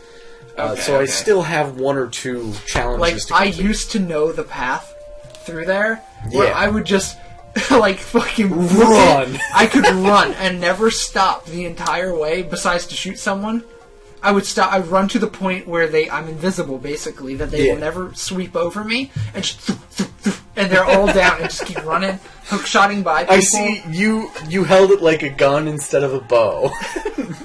So that's modernity for you. Well, but yeah, I was shooting them with a hook shot, actually. Just to not waste arrows. Hey, yeah, you're even more efficient than I was. As a kid, not knowing when a boss is coming up. Yeah, you just booked. Because after dealing with Dead Hand and whatnot, I need to be ready. Dead Hand didn't even use... Dead Hand was weird. I'd seen it before that. I showed you Dead Hand. I played through Ocarina of Time 3D, and I'm like, oh, you're so fucking weird to fight. And he has there's no lead up. He's not mentioned. He's not... then instantly, it's this big room of blood and gore and hands and bones. The room was made of skulls. Yeah! And you're in there, and Dead Hand's here, and Dead Hand wasn't what they locked down there. Dead Hand just went there and hangs out. Backstory, I'm not sure that this is super fully... If you ask Miyamoto, he'll be like, yes, this is true. But from what I've read and what I've heard and... Interpreted and decided as your headcanon. Yes, as my headcanon, it's... They locked the man who would become Bongo Bongo down there, which actually goes back to you played Twilight Princess. Yes. Essentially, from what I've gathered, that the Twilight world takes a long ass time to break through. Oh man! And it begins breaking through at the bottom of the well. Okay. Is where the first influence leaks through. They seal it. Okay.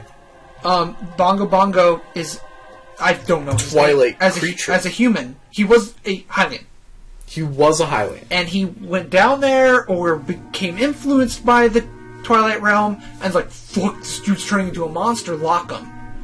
He breaks out, as the game shows, and goes to the Shadow Temple. Yes.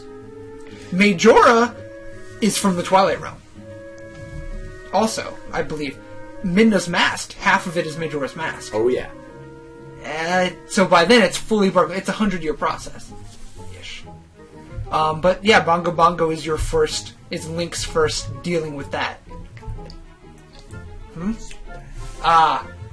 We're gonna give another break. We're gonna keep going. Rob's gonna remember where we are. Yep. Alright. We are back from the commercial break, and I forget whatever the hell we were talking about. What I would like to do from here on out, so we have time for gameplay tonight, because we are recording this before any game recording, is I'm going to try to keep everything to 5-10 minutes. Alright, now we're actually going to follow the schedule, because we get on like 20 minutes. I thought Ryan and I were bad with tangents. Our tangents are 10 minutes. We had a 40-minute Zelda tangent, and every time I try to go into those 5 to 6 points I kept referencing. Mm-hmm. We go back. You talk about records. You talk about this. I think you've drank more than me now, significantly. And I feel totally fine, and I want to get through this so we can stop talking about Zelda. You can be as toasty as you want while we play a game, and you can just ramble while I play something. So we actually get, we move. But for this... Because our podcasts are awesome. Our actual gameplay is kind of lacking in the awesome. Is it? I feel like. We do pretty okay with the gameplay. Newer games. I mean, Last Story we do... passable. Passable good. You mean the game, like the actual gameplay? No, like the what we talk about? The shout casting. Oh, fuck this! Yeah. Fuck, Leona's coming from bottom! Fuck. I love Leona. She was a good champ. But, is a good back to things. Back to things, yeah. Don't do this right after I said we have a criteria. We can't tangent. Yeah. Zelda, let me have, 4 minutes to try to tie it up, because you can't really tie up Zelda, but... I'm going to yes or no for the next 4 minutes. Attempt. Because I'm trying to just go back on all the topics that you brought up. Okay. And get those tied up. Yeah. Certain games, not the best Zelda games. passable for Zelda franchise. Yes, almost all Zelda games are passable, worth your money. And you may find a favorite in the less well-received games. Entirely possible. I've heard of people liking Minish Cap best. There's a kid here in our neighborhood that I used to talk to. Minish Cap was his favorite. It's possible. Then, on top of that, we were discussing Wind Waker, which has, especially in recent years, really, really grown on people. Yeah. A lot. And I feel that they got over... He looks like a kid. Yeah, he's 13. He's a kid. He was 9 in Ocarina. Get over it. He looks like a kid. And the cell shading has become really popular with Borderlands. Yes. As well as Telltale Games, Left 4 Dead Telltale everything. Telltale everything. Telltale, Wolf, Walking Dead. Wolf Among Us. Yep. The new Walking Dead game, which I hear Clementine becomes the most badass, and I feel that that's the way women should be written in games. She's a young, cute little girl, the way girls are raised to be in society at the beginning. Then shit goes wrong, and she toughens up, because if you don't, you die. And that's the way women just... It doesn't matter what gender you are, that's the way you have to be, or you die. Girls should be written as humans. It doesn't matter whether you've got... There are... A penis and no tits, a penis and tits, which... If you like that, you like that. Best of both worlds. No dick and tits, or whatever combination you like, or is written in that scenario, and whatever affiliation beyond thereof, which usually isn't written into the games. It's fine to write a girly girl that doesn't cut it in a zombie apocalypse. Look at Lollipop Chainsaw. She was a girly girl. She was like a cheerleader stereotype. Like, oh my god. Yeah. But she kicked ass. And props to Tara Strong for playing that character, along with Raven from Teen Titans, the pony thing, the Bubbles from Powerpuff Girls, which is coming back. I don't know if Tara Strong is voicing that Bubbles, but goddamn, that woman plays a lot of good characters. Now my Zelda time is gone. Okay, back. Great. Do it again. Great, we're out of time for Zelda now. No, we're not. More Zelda time. Okay, then what I was also getting into, that's 2 down now. Wind Waker was great. There's great games throughout the series, like whatever you like, but there are fan favorites as a whole. There are popular games. There are popular games, more popular than others. Moving on. Majora's Mask is becoming a thing, a big thing. It used to be very cult-hitish. Then Jaduzables, Majora's Mask Haunted, Ben nonsense kind of came out. And I'm not saying I dislike it. Creepypasta tied in with... Creepypasta got big and then tied in with a cult classic. And if you were into creepypastas, you came upon Ben's, and then you heard about Majora's, and maybe you got into Zelda. And then maybe you got into Zelda, maybe you got into Majora's Mask. Maybe you were into it, then found the creepypasta stuff, and you said, whoa! Maybe I really liked Ocarina, but didn't like Majora's. Maybe it's worth another play. Yeah, it got maybe bigger. It's worth a reboot.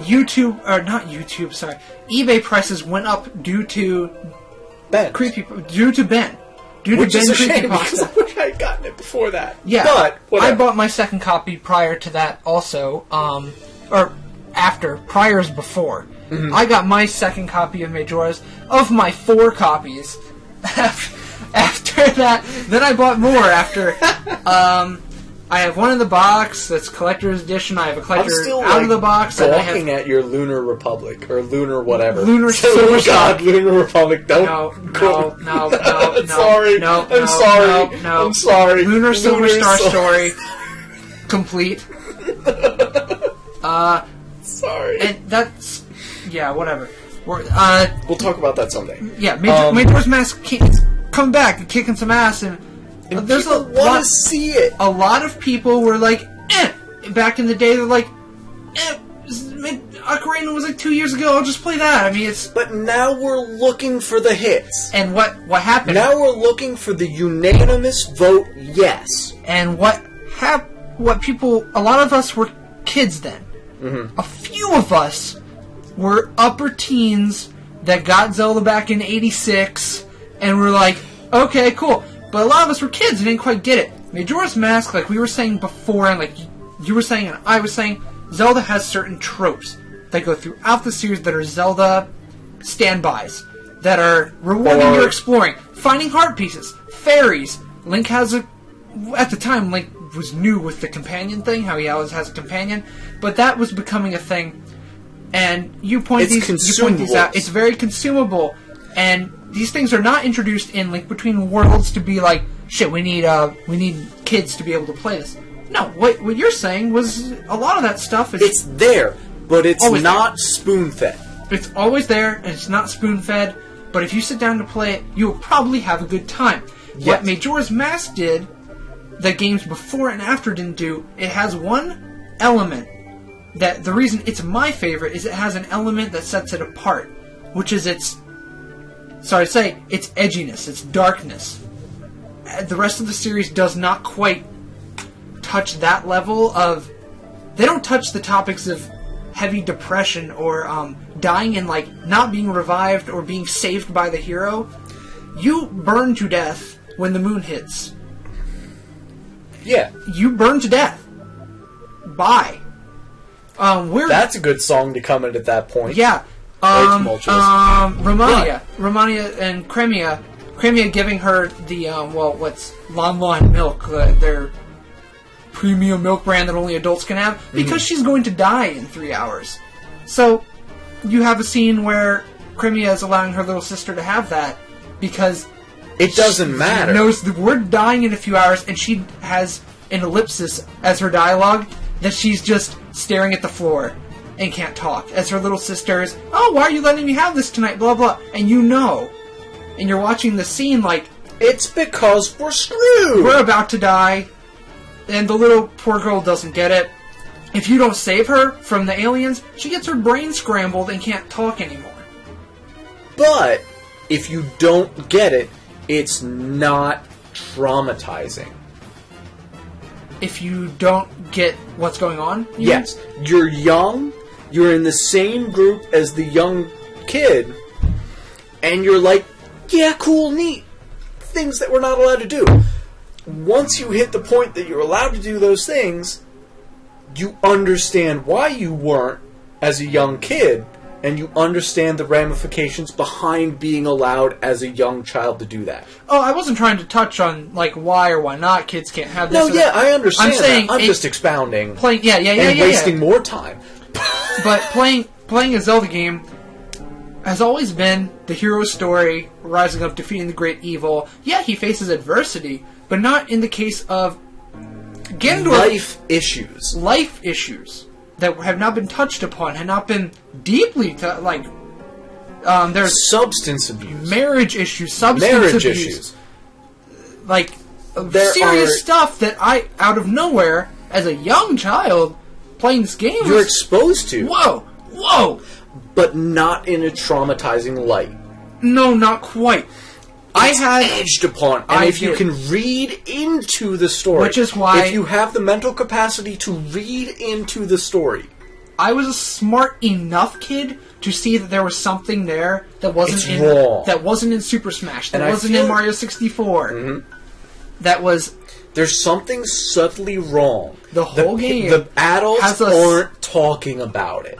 The adults, you can see there's something going on. Some adults do talk about it. The postman wanting to leave town, but he's not entirely sure that the moon will hit, and he's there in his room cowering, wishing he could leave town before the moon hits, but can't convince his boss back at headquarters in another town to leave, because his boss doesn't live there and doesn't believe the moon's actually hitting, and he's like, you're fired if you don't stay and deliver mail tomorrow, and he's torn between supporting his family and running away to save his life, and his joy at when you take his hat and offer to do work the next day for him, and him running gleefully out of the town was just like also had an impression on me, like you just saving people's lives flat out, or it was stuff that hadn't been touched upon. This is good in and of itself. This is good for good's sake. It alienated a lot of kids that didn't get that. And I'm not saying they didn't mature, they're stupid people, and later they... No, it's just that odd It clicked for me.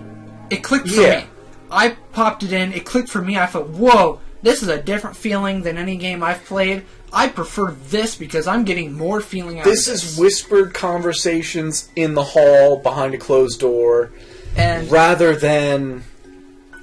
Mario, help me beat Bowser, please. He's bad. Okay, this is Skull Kid wants to kill people. And somebody's going to talk about it, somebody isn't. And Skull Kid's kind of joking, but he's killing people. Each day, and people die. Characters die that aren't like, they will die at the end of the 3 days. Progressively, Mikau dies, Darmani dies, the Deku body you take over was murdered to put you in his hollow shell of a corpse.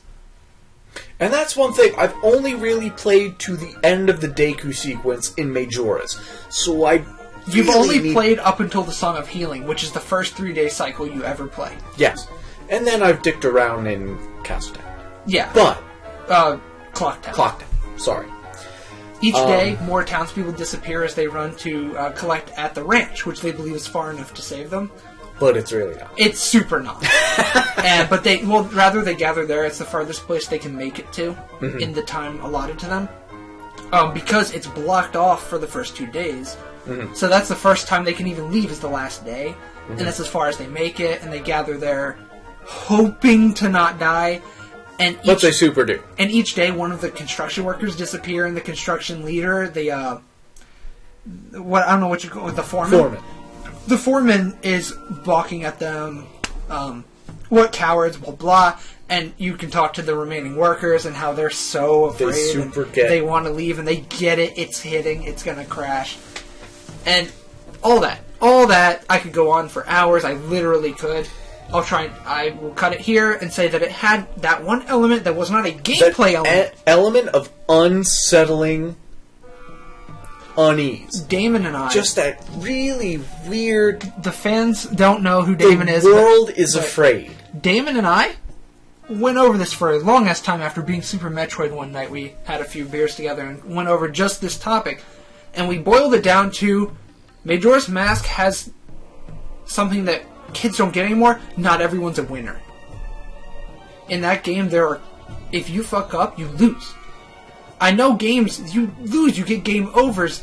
This means the world of Termina dies and you watch them die.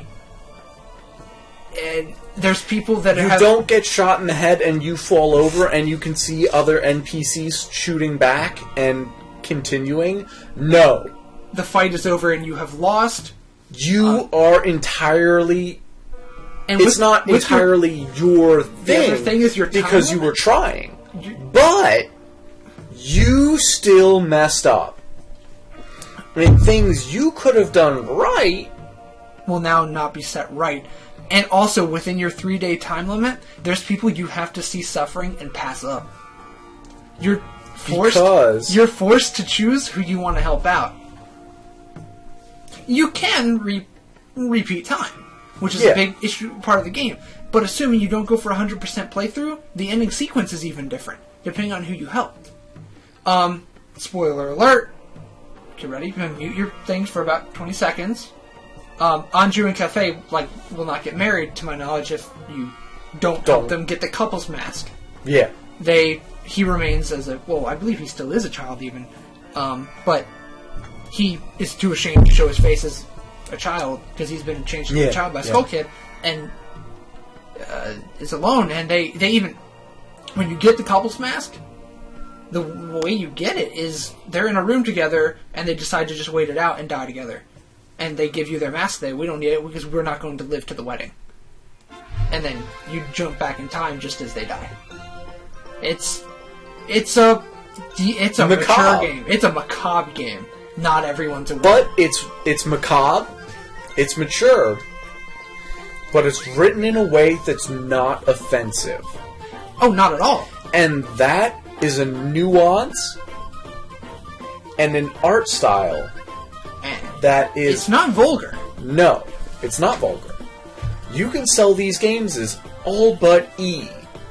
I mean, you're smacking a dude with a sword, so anymore, they're going to write it as T, at the very least. For comic mischief. Was T. What's what? Twilight Princess was T. Yeah. For comic mischief. Comic mischief and comic violence. And that's the least, at this point in time, that's the lowest rating any game of The Legend of Zelda, because he's got straight up a sword and is stabbing someone. Is the highest rating. Is the lowest rating. Because you're never going to take the sword away from Link. Right. Yeah, the games are all eaten. Mario Brothers, you can bounce on someone's head, and you can say, yeah, no kid's gonna bounce on someone's head because it's a way to kill someone. Like, yeah, you can kill someone with a sword. Yeah. It's not feasible to bounce on... Well, it is if you knock them over and jump on their head. But it's not feasible to bounce on a mushroom dude's head. Also, a lot of enemies look kind of like dudes in armor or whatnot. And Mario, it's like turtles and shit. Yeah. And like Goombas and just weird Bob-ombs. Bob-ombs are cool, though. Bob-ombs are cool. Boos are my favorite. Boos are my fucking favorite. King Boo. I think I like Bob-ombs. Bob-ombs are really cool. Bullet Bills are a cool concept. It's so Mario without being a Goomba, without being Mario. I mean, yeah, you notice that instantly. But you see a Bob-omb, like the comic shoes and the eyes on a bomb, you're like, oh yeah, Mario. And Twilight Princess being arguably, barely, the most realistic looking, per se. I can see why. Which is why I'm looking forward to Hyrule Warriors. A lot of people are wishy-washy back and forth, good, bad. Even I am. Even you are. But I'm excited to see how lifelike they can make Link, how lifelike they can make, Lizardfos, Stalfos, Wolfos, all these different things. Bokoblins, Moblins. Exactly. I want to see King Dodongo's in it, which is pretty hype. Do you see? I can't wait for that. I haven't seen it, but I'm gonna wait. Sick looking in the trailer. I will give you a couple bucks if you let me play King Dodongo fight in Hyrule Warriors. That's right, it'll be on my Wii U! Yeah. Oh, yeah, son! Until they announce Majora's Mask Remake on Wii U, I ain't buying a Wii U. They haven't sold it to me yet. No. I'm getting X. I'm super getting... That's why I got the Wii U, was X.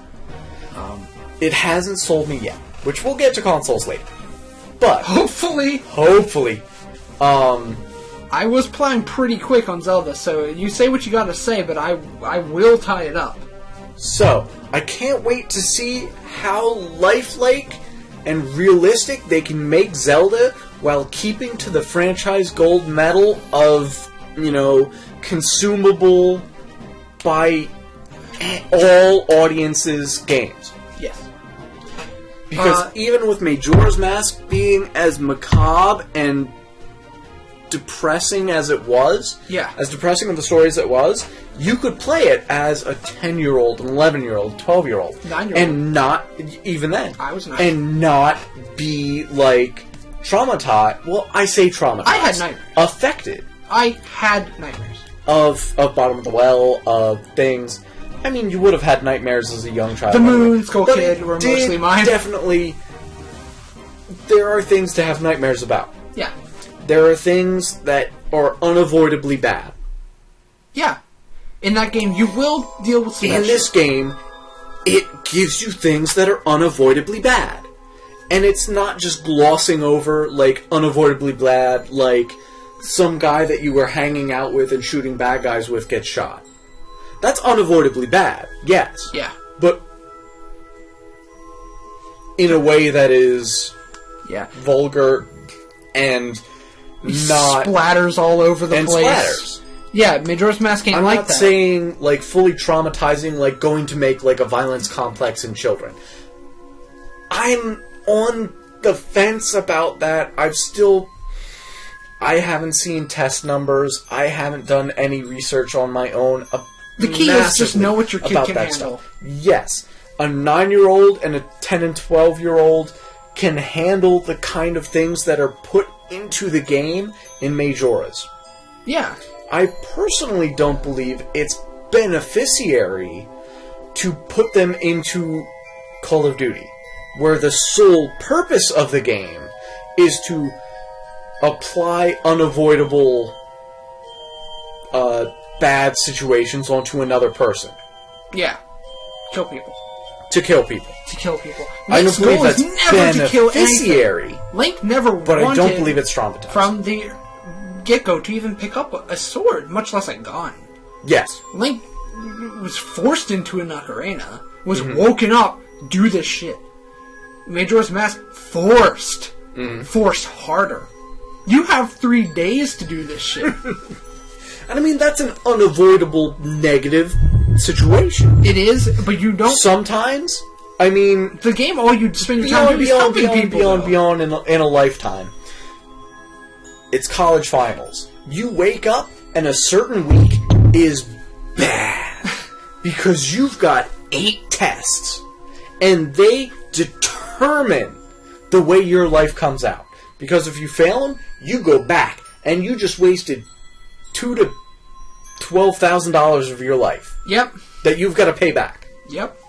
I mean, you don't get a game over screen. You've got to keep going. You don't have the option to start over. It's an unavoidable negative situation. Majora's Mask forces you to deal with those.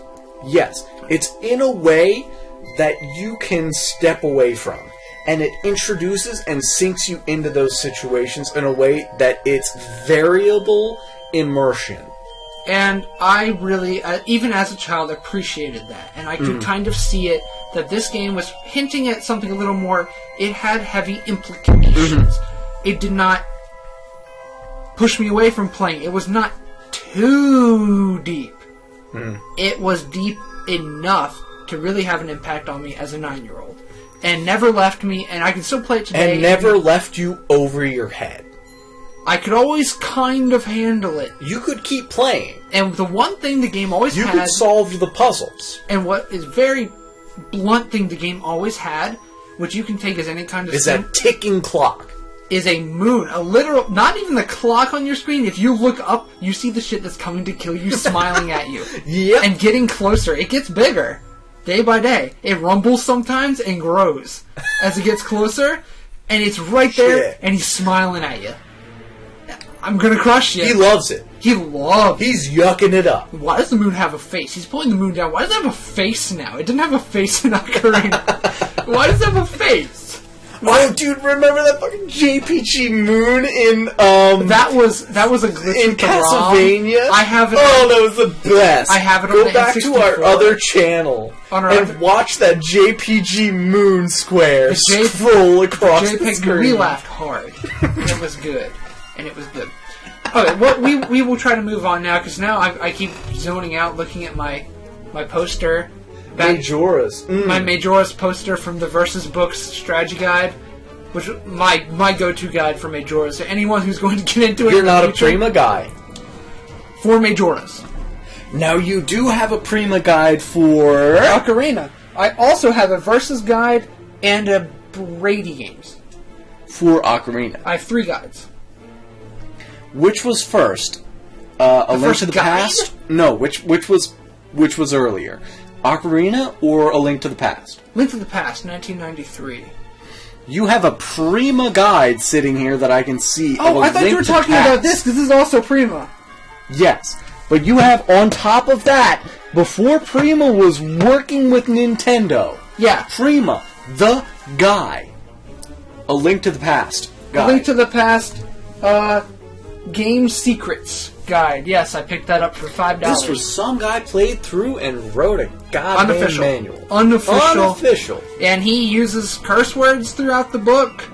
This goddamn Octorok... This is Nintendo. This is not Nintendo. Nintendo didn't say, you can do that. He took a word processing thing, I guess, in 92 or 93, and printed it and sold it. And that's what I have, and it's good. And it has some secrets in there I didn't know. There you go. Some really cool stuff. If you throw certain things into the water... Its mainframe. Yeah, it's cool. If you throw certain things into the water in the light world, it has a kind of Link Between Worlds thing. It has dark world and light world. And you throw things into the water in light world and a fish jumps out. You throw it into the water in the dark world and a fish skeleton like jumps out, and it's like, oh, cool, I get it. That's that for Zelda for right now. Like we gotta. Zelda's huge. It's huge. We could do a 2-hour talk we on almost Zelda, did.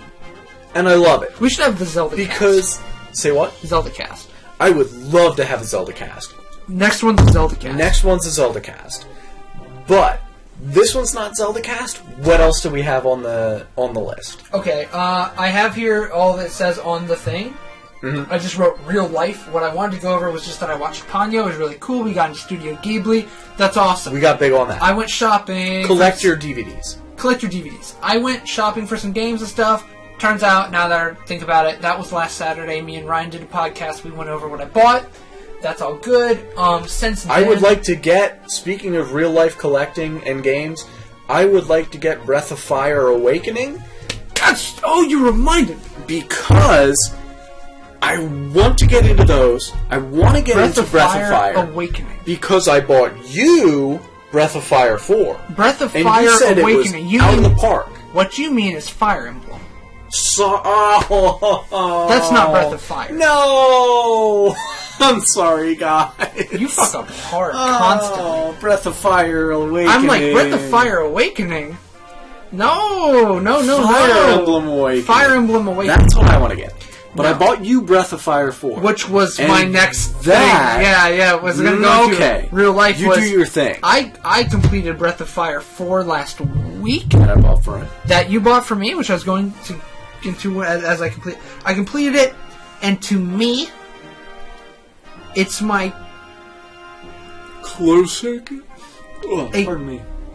Close second. A top 3 in PS1 on any day. On 300 days out of the year, I'll tell you it's my second favorite. FF8 and 9 fight for. They wrestle. It's a nasty wrestle for those top 3. It's a mud wrestle. It's a Dead or Alive mud beach volleyball extreme. And that's why I was so sad. We played Dead or Alive 2. Ish on the last channel, on our old channel, which I thought we were gonna do Dead or Alive Extreme Volleyball with the mod. We could just. You have a 360? I do. We can just get it. I thought we were gonna screw around with a ROM of that. Last night, I spent and then 10 it turned minutes out we were just explaining to a girl game. What Dead or Alive Extreme 2 is. Oh God! Not Kingdom Hearts girl. Different one. Oh and no! I'm like, I was watching this Dead or Alive. She goes, what's Dead or Alive? I'm like, it's a wrestling thing. And she's like, are you? Yeah? Is it like a nerd thing? I'm like, yeah, it kind of is. It's a super nerd thing. And I went into it in detail. And I'm like, my favorite girl's Kokoro. She's like, ew. I like Tina. No, I don't have the favorite. They're all pretty okay. Because I know someone who looks like that. Ooh. But not stacked. Did you screw someone like that? Except she was totally legal. Gonna let that marinate.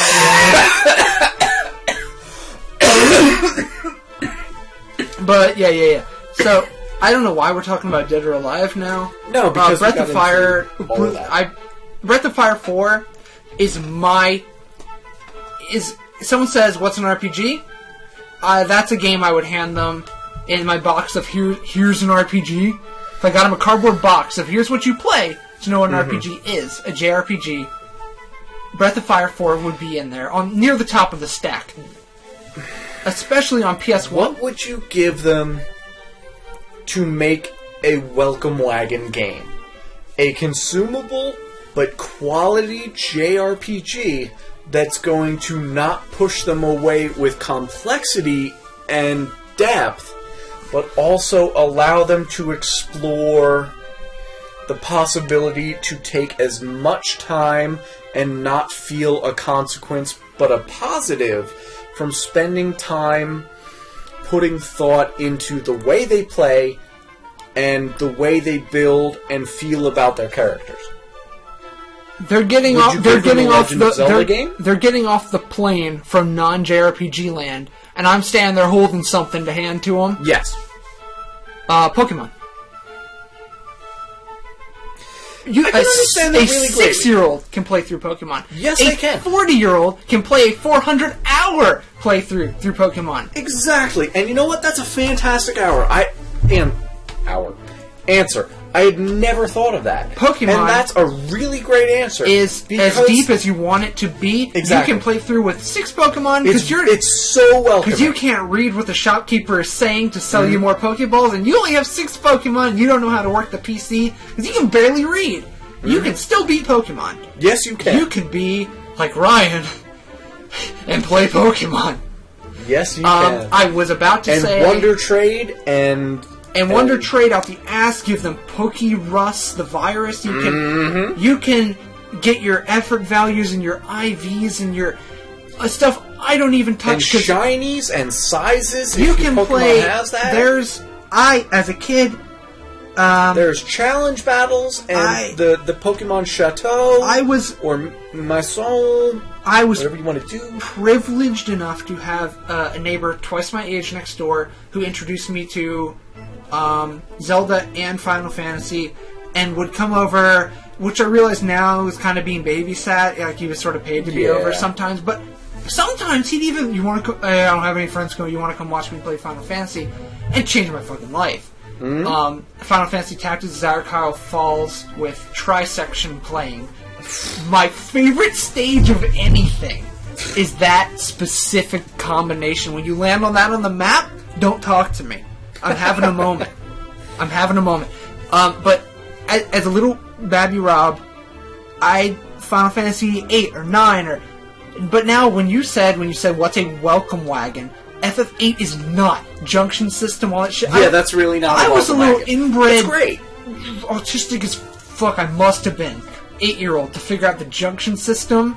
Yeah, that was very complex for an 8-year-old system. I was beating Disc 1. That is a very new math system. I was beating Disc 1 in 4 hours-ish. Yeah. As a kid, I was speedrunning FF8 as an 8-year-old. Now, you told me you beat FF8 Disc 1 with only attack function. Yeah. Attack and item are their default. Yes. So I could use potions, high potions. I had healing, in a sense. I had Phoenix Down. I had attack. I had press R1 to crit with Squall's Gunblade. That's all I had. I didn't understand my first time how to do anything else. And so I would buy 99 potions. You can. Enemies are averaged between the levels of your party members. I ran through at a level where the boss was a low level. And I could beat him and he wasn't dishing that much damage. And Phoenix Downs and high potions would do it. The fight was longer than you would like, but I did it. And it was gross. But I did it. And it was very, not so much a welcome wagon, where it's going to be feel-goods. I play it now, and I would not recommend that to someone as a first game. I would not buy that for my kids. At age 8, that would be, I'm sure, in the future of how short their attention span will be. 15. If they're a gamer. If my kid's on the football team. Yeah. No, I'm not going to sit him down. Son, you play FF8 now, and you digest that and you enjoy it. I was drawn to that. Japanese style, Japanese characters, the box art. I thought my neighbor was the coolest dude. I was 7. Yeah. I thought he was super awesome. That was your influence, and that was your positive role model. Yes, he very much was. I also had the privilege of him coming to visit when I was a few years older, and we had a fucking blast because I was better at games and I was showing him my files, and he was all supportive, just being a cool guy. I was still like 10, so he was being cool. My copy of Ocarina with my file is his copy, and you will see that Josh is the top save file to this day. Because you will not get rid of that. I will not. I still have his Pokemon in Pokemon Yellow. He gave me a level 100 Scyther, telling me beat the Elite Four. I still have it named Wolf. Nice. And I still name my Scythers Wolf. I need to bring you my old Pokemon games if I can find them to get my Pokemon traded over. Yeah, I'll help you out. Because I have a Blastoise and a Pikachu, both high 90s, if not hundreds, from a neighbor.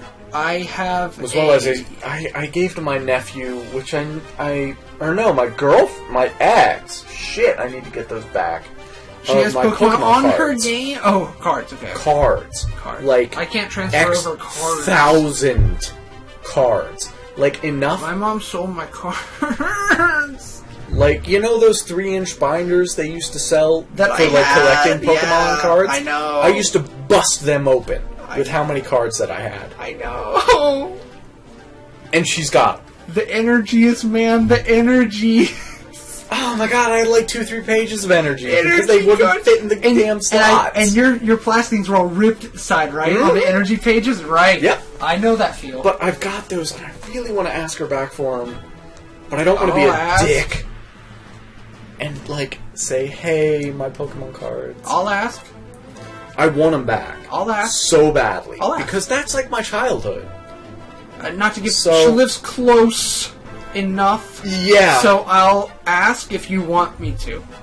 I'll talk to her, because I talked to her back... And if you don't want to make a meeting out of it, give it to me. I'm home. I'll talk to her about it, and I'll see where it goes. I'd also just like to see what cards you have, so yeah. She can drop it. You'd really like to, because I have a Japanese release holographic Alakazam. That's nice. That is a sweet card. I also have a Japanese holographic Snorlax that I stole from my sister. What an asshole.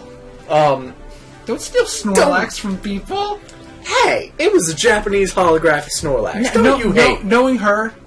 Knowing her now especially, she would have picked her damn teeth with it. She don't give a She would have cut her lines of coke with it. She doesn't get it. No, she doesn't care. She doesn't get it. She didn't care at the time. But it had to be, I gave one to my little brother, I had to give one to my little sister. So, that's the way that was. You had a little brother and sister? No, I was the little brother. Okay, I was my oldest sister, Okay. that I work for, yeah, gave us the packs of Japanese. That's cool. Cards. That's really cool. Yeah, that was really awesome. I have a Japanese Jigglypuff. Cool. All sorts of really stuff. I think I have a Japanese Dratini. A Mew from the first movie that they hand out at the... I had one too. Yeah. Like promo. You could get one. The reason I found out I had, because I didn't go see it in the theater, I was too damn little when that came out. Yeah. I know some kids did when they were 6 or 7. There's probably the prime age for it, but I didn't really...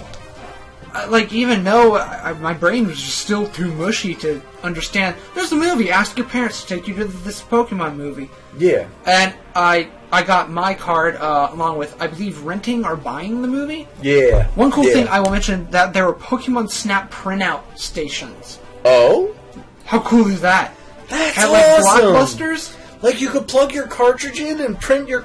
I believe it was, what's weird as hell, it somehow did it through Pokemon Stadium. This weird through your memory card. Yeah.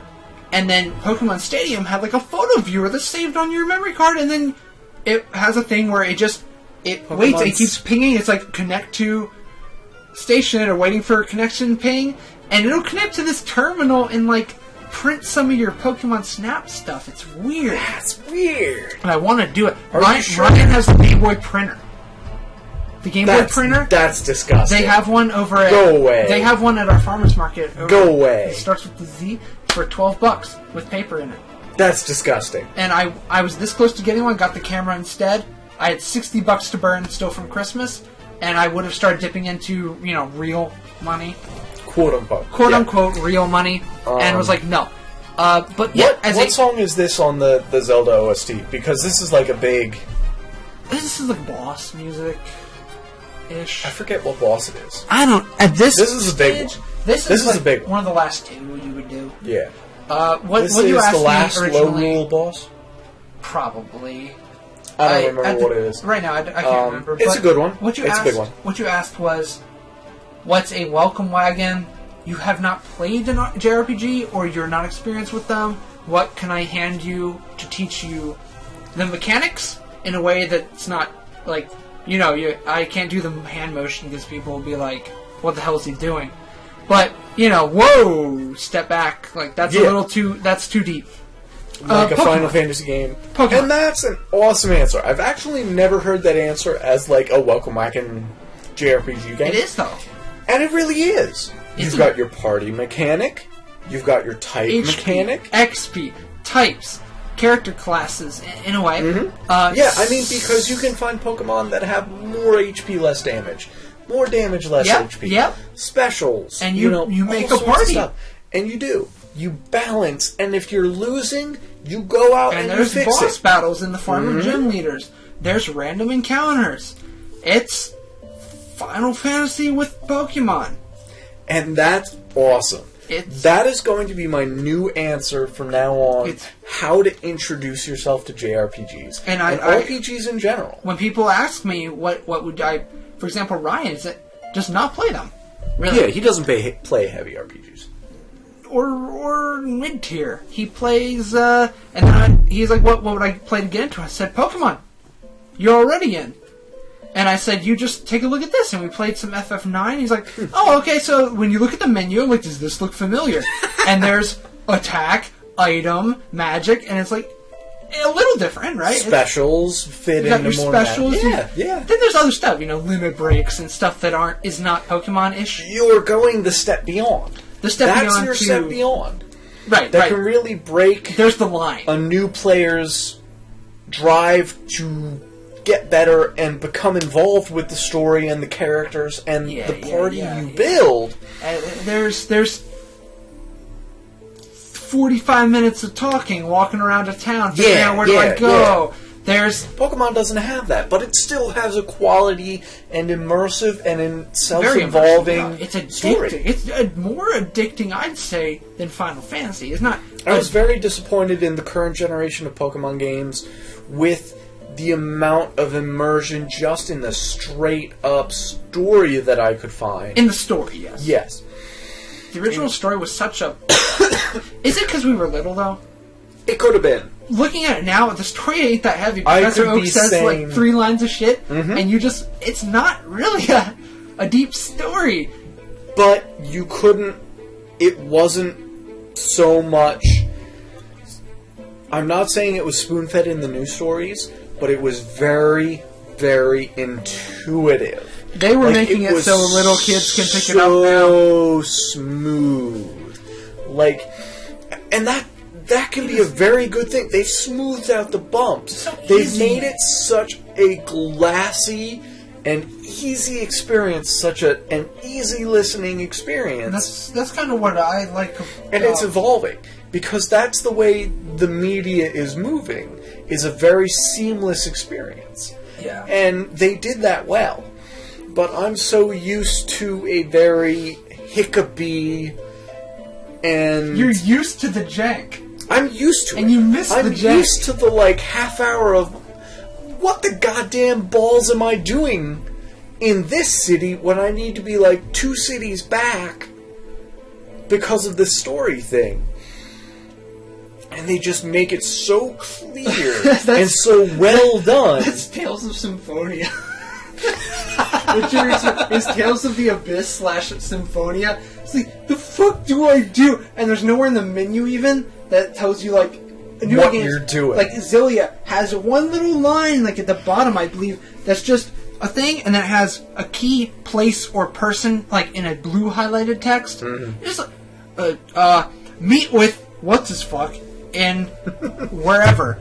And I'm like, oh, okay, that's what I was doing. You put down Symphonia for a day, and you pick it up. Shit, oh my god, you gotta go back to every town, talk to every NPC until maybe I suck at Symphonia, but damn it. Does it leave you I could not go turn it on? It's so daunting. You've got to... Pokemon always let you knew you were going to the next gym, though.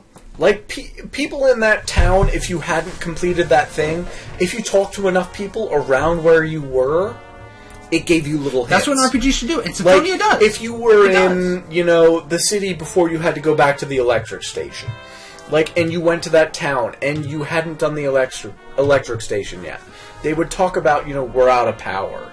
You know, the lights are flickering, blah, blah, blah, this, that, the other. How you couldn't get into the electric station before, it would hint you in that you needed to be there now.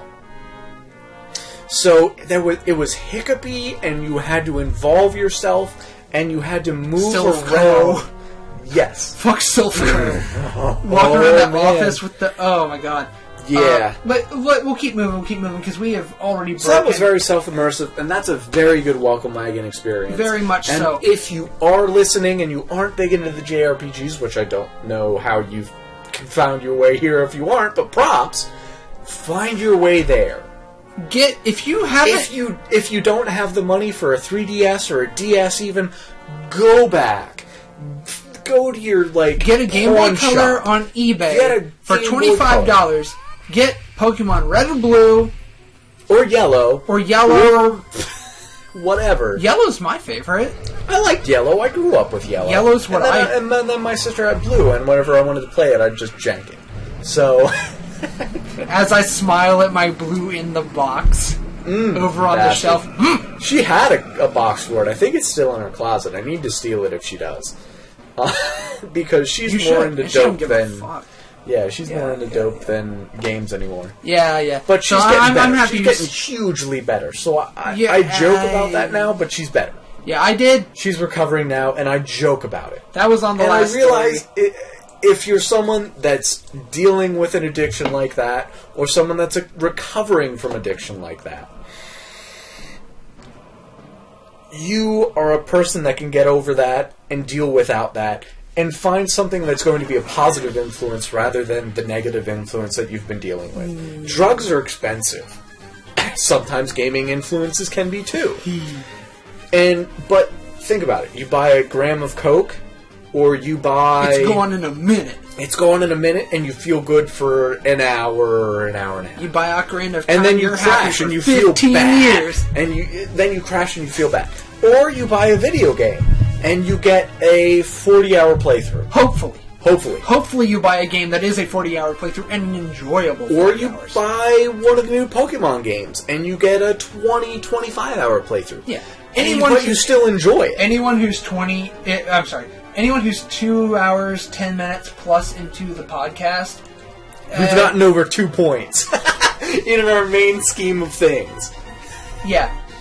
Well, I'm gonna force it on a little bit here before we start giving people life advice. Yes, get into JRPGs, get into storytelling. Get into JRPGs. Storytelling is one of the greatest pastimes in the world. Outside of electronic media. Storytelling Electronic media is storytelling! Yeah. YouTube, podcasts. Everything, yeah. Everything. It's you're storytelling in the new world. If whoever you may be around a fire in a hut. Yep. So, yeah. Find your electronic media. Pokemon. Or find something. Pokemon is as accessible as it gets. Has as much growth potential. You can get into the trading cards, the anime. You can get into the game you're sitting there playing at the moment. There are print books. There are the manga. I own the manga. Into it. I have the comics as well. The comics book. One of the first one or two. Electric Tail of Pikachu? Yeah. Nice. Like where he's in the walls chewing through the wires? That is Electric Tail of Pikachu Volume 1. One for my oldest sister. She bought me that one in like episode 2 with Misty, where it's all pervy on Misty's. That got me through a lot of lonely nights. I actually got that from my grandma. I was going to my mom used to go to trade shows, and I would, as bridge troll as it sounds, I would sleep like under it was these huge trade show tables, and I would sleep down like under there because I could be dicking around playing with stuff it was miniatures. Like dollhouse, like miniature stuff. Yeah. I was like 5, so it's not like I was into it. I just was there because you had to be. I had to. Both my parents were leaving to this, and we went to St. Louis, and the whole St. Louis debacle went on where I can't deal with water anymore. But ooh, the squids. The squids. But how do you feel about Octoroks? I don't pass one up without killing it. There you go. Same with Zoras. But they're invincible. Not in A Link to the Past. You kill him. Zora's pop out of the water, shoot fireballs at you, fucking kill him. They say it's Zora's in A Link Between Worlds as well. Yeah. And you can kill them, but it's a while in that timeline, Zoras are just fucks. They are non-intelligent fish butts. They weren't Ocarina. Ocarina branches down. They were like elegant, like dudes. They were the elves like of the world. Beta fish, I've always big old fins. I've always thought of them as like the elf race. Yeah, they're like this elegant. Some King Zord, some fat. All the water of the world passes under my ass cheeks. Yeah, it just gargles in his ball sweat, and he took literally like a minute 40 seconds to squoot his ass. I thought, like, at first I thought my game was fucked up, and then I'm like, no, they're making me watch him twerk. He's twerking across his throne. Oh, this game is balanced for twerk. Oh my god. No! We'll talk about that when we get some consoles. Yeah, well, so move on. We're doing... Zelda's amazing, JRPGs are amazing, storytelling in general is one of the best media outlets you can find. And if Pokemon does not float your boat, Pokemon's for kids. Final Fantasy is the next... It's the most popular. I don't think, unless if your brain doesn't work like mine did as a kid, or you're not into that, you have not been playing... You know what I'll say? We started this on Breath of Fire, and I want to talk about Breath of Fire, not Breath of Fire Awakening, because that's not a real game.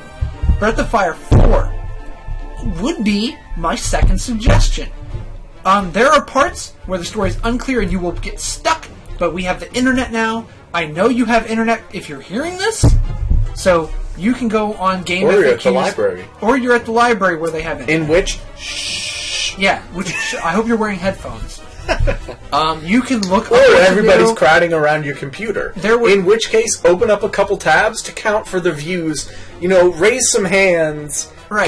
Get a count of hands on how many people are listening, and then open up the new tab so you get all the views. Yeah, get us all the views, get us some subscribers. Yeah, shit, what was I saying? Breath of Fire 4 is, the earlier games had that older Super Nintendo jank, that old Nintendo where it's not smooth. It's not glossy. You're running around, killing polish. Dudes, you get to this one enemy that just wipes your team out. And you're like, you're there just with your mouth fucking open watching a game over screen. The third one was on PS1 also. Like, you save before you get to the thing, you do a full heal, you're set to go, you've got every resource that you've gathered so far, and you're shit screwed. And you just get ass murdered. And that Final Fantasy will do that to you, which is why I'm not suggesting it right off the bat. Pokemon is a little less grindy. Pokemon's a little less grindy. The older ones, you might have a couple hours of grind if you really want to safely First generation was if you want to safely beat the Elite Four. You have the least choices in Pokemon, and it's the least forgiving, and you get into shit situations. Final Fantasy, again, pretty rough, harder than Pokemon, which is why I suggest Pokemon as your gateway, and Final Fantasy as... Final Fantasy was written as a multinational JRPG. It's huge. It's just an accessible JRPG. It's the mothership of JRPGs, and you can, and they're all, rather than Pokemon, which is more or less a persistent world and theme. They're each different. You can try 5 of them, and on your 6th one that you try, you'll get a different flavor of Final Fantasy. It's a big old ice cream shop. It's all ice cream, but Final Fantasy. Each one's a different Except for flavor. the one chess table in the corner that is Final Fantasy Tactics. There's the fucking chess table over there with some Poindexters just yucking it up, and it's great. You want to be friends with them. Because, goddamn, does Final Fantasy Tactics look fun? Those guys secretly have the best ice cream over in a little cooler, and that's the one you want. Final Fantasy Tactics is not my favorite, actually. It's just so damn good for what it is. You can get shafted hard. It's such a simple mechanic. Remember, protect Algus or don't protect Algus, and you just lose. It should be such a simple mechanic. It's just chess. Ish. There's a lot more character types than chess. There is. There's like 30 jobs. It's just glorified chess. Speaking of which, did you do anything when I sent you the page of Final Fantasy discounts? on PSN? No, I couldn't grab any. I don't have a card. I can't... PSN card. Gift card thing. I'm FF9 for $5. FF8's still my favorite of the ones I've played. 8 for $5. Tactics. Look into it. $4.99. You're hurting yourself later if you continue with the Zelda and JRPG kind of thing you're starting. You're fucking yourself hard. Yeah, but if I do get into it, if you want physical, by the time I get into it, like, that's what bugs me about having, A Link Between Worlds as a digital copy. Like, I loved it so much. You want to have your first game sitting there on the shelf. I want to have my box. So even if I'm not playing it and I don't have my, menu screen open and say, oh man, there's that little icon for A Link Between Worlds that I played. This is my icon sitting there on my shelf. Did I tell you my game count? What's that? Game count. I counted. Tell me your count. 258. That's right. 258 games on these shelves. Now, I'm not moving for, that kind of count, but I'm moving for the things that gave me that experience. That's what it's all about. Most of these games I don't care for, I'm gonna goddamn go out and buy A Link Between Worlds. You should! Shrink wrapped. And never open it, because I've got to download it. It'll price drop. Probably. It'll price drop. New copies will price drop before they become collectible. Yep. And it's just from November. Maybe a $25, $30 game. Yeah. And to have your first Zelda shrink wrapped is something I've never had. Besides the day I brought it home. Exactly. I've opened And that's the experience that's... It's so... Not my first Zelda, but I think I have Spirit Tracks shrink wrapped. Spirit Tracks? Yeah. Why the hell do you have Spirit Tracks shrink wrapped? I didn't open it. Because it's... I don't want to say because it's Spirit Tracks. Spirit Tracks. But I want to say that I got Link Between Worlds, fucking days before my birthday. Then got Spirit Tracks and, Well, Zelda's got Spirit Tracks attacks in Super Smash U, so maybe you're gonna have to do some research on those. Spirit Tracks. I own all but one or two mainline games of Zelda. I haven't seen Minish Cap here. I don't have Minish Cap. There you go. I've played it, and I've watched a good bit of it, and I intend to buy it. It's on my watch list on eBay. I want to It's coming soon. I have Four Swords Adventures. I have... all original releases, by the way. I have Link's Awakening, fucking black and white, not DX. I have all the... If you look at the Zelda timeline, I have them all but Minish Cap, and... That's all I can even... Oh, Phantom Hourglass, I don't have it. There you go. I've played through it. I don't have it. Did it get... I liked it. Filed away? Or sold? It wasn't my copy. Oh, okay. That's all. That's all. Yeah. It wasn't mine to begin with. So, I enjoyed it, and I will definitely get it to complete my collection. It's not very expensive. Yeah, we're really far into this. Welcome to the ZeldaCast. Yeah, welcome to the ZeldaCast. We can't get away from it. We don't even want to. We want to do other things. Maybe we're gonna have a mini-cast. We'll do a mini-cast afterwards and not mention Zelda at all. Tonight? Yeah. Oh, okay. We'll do a half-hour mini-cast. I guess. To catch up on all the stuff that we really wanted to talk about. Yeah, we've got time. Are you doing good? I'm doing great. Okay. It's 11:20 local. Yeah, alright. I'm doing great chugging on these. Alright. So... One more... how about we do... one last piss break, and then... I'll polish off Zelda-ish, Nintendo-y things, and then we do... Just run through what's left on the list. I don't think we're going to have time to run through what's left on the list. I think we'll be able to push out a 20 to 30 minute... That's what I mean. Cast. Yeah. Okay. Alright. Back after the break.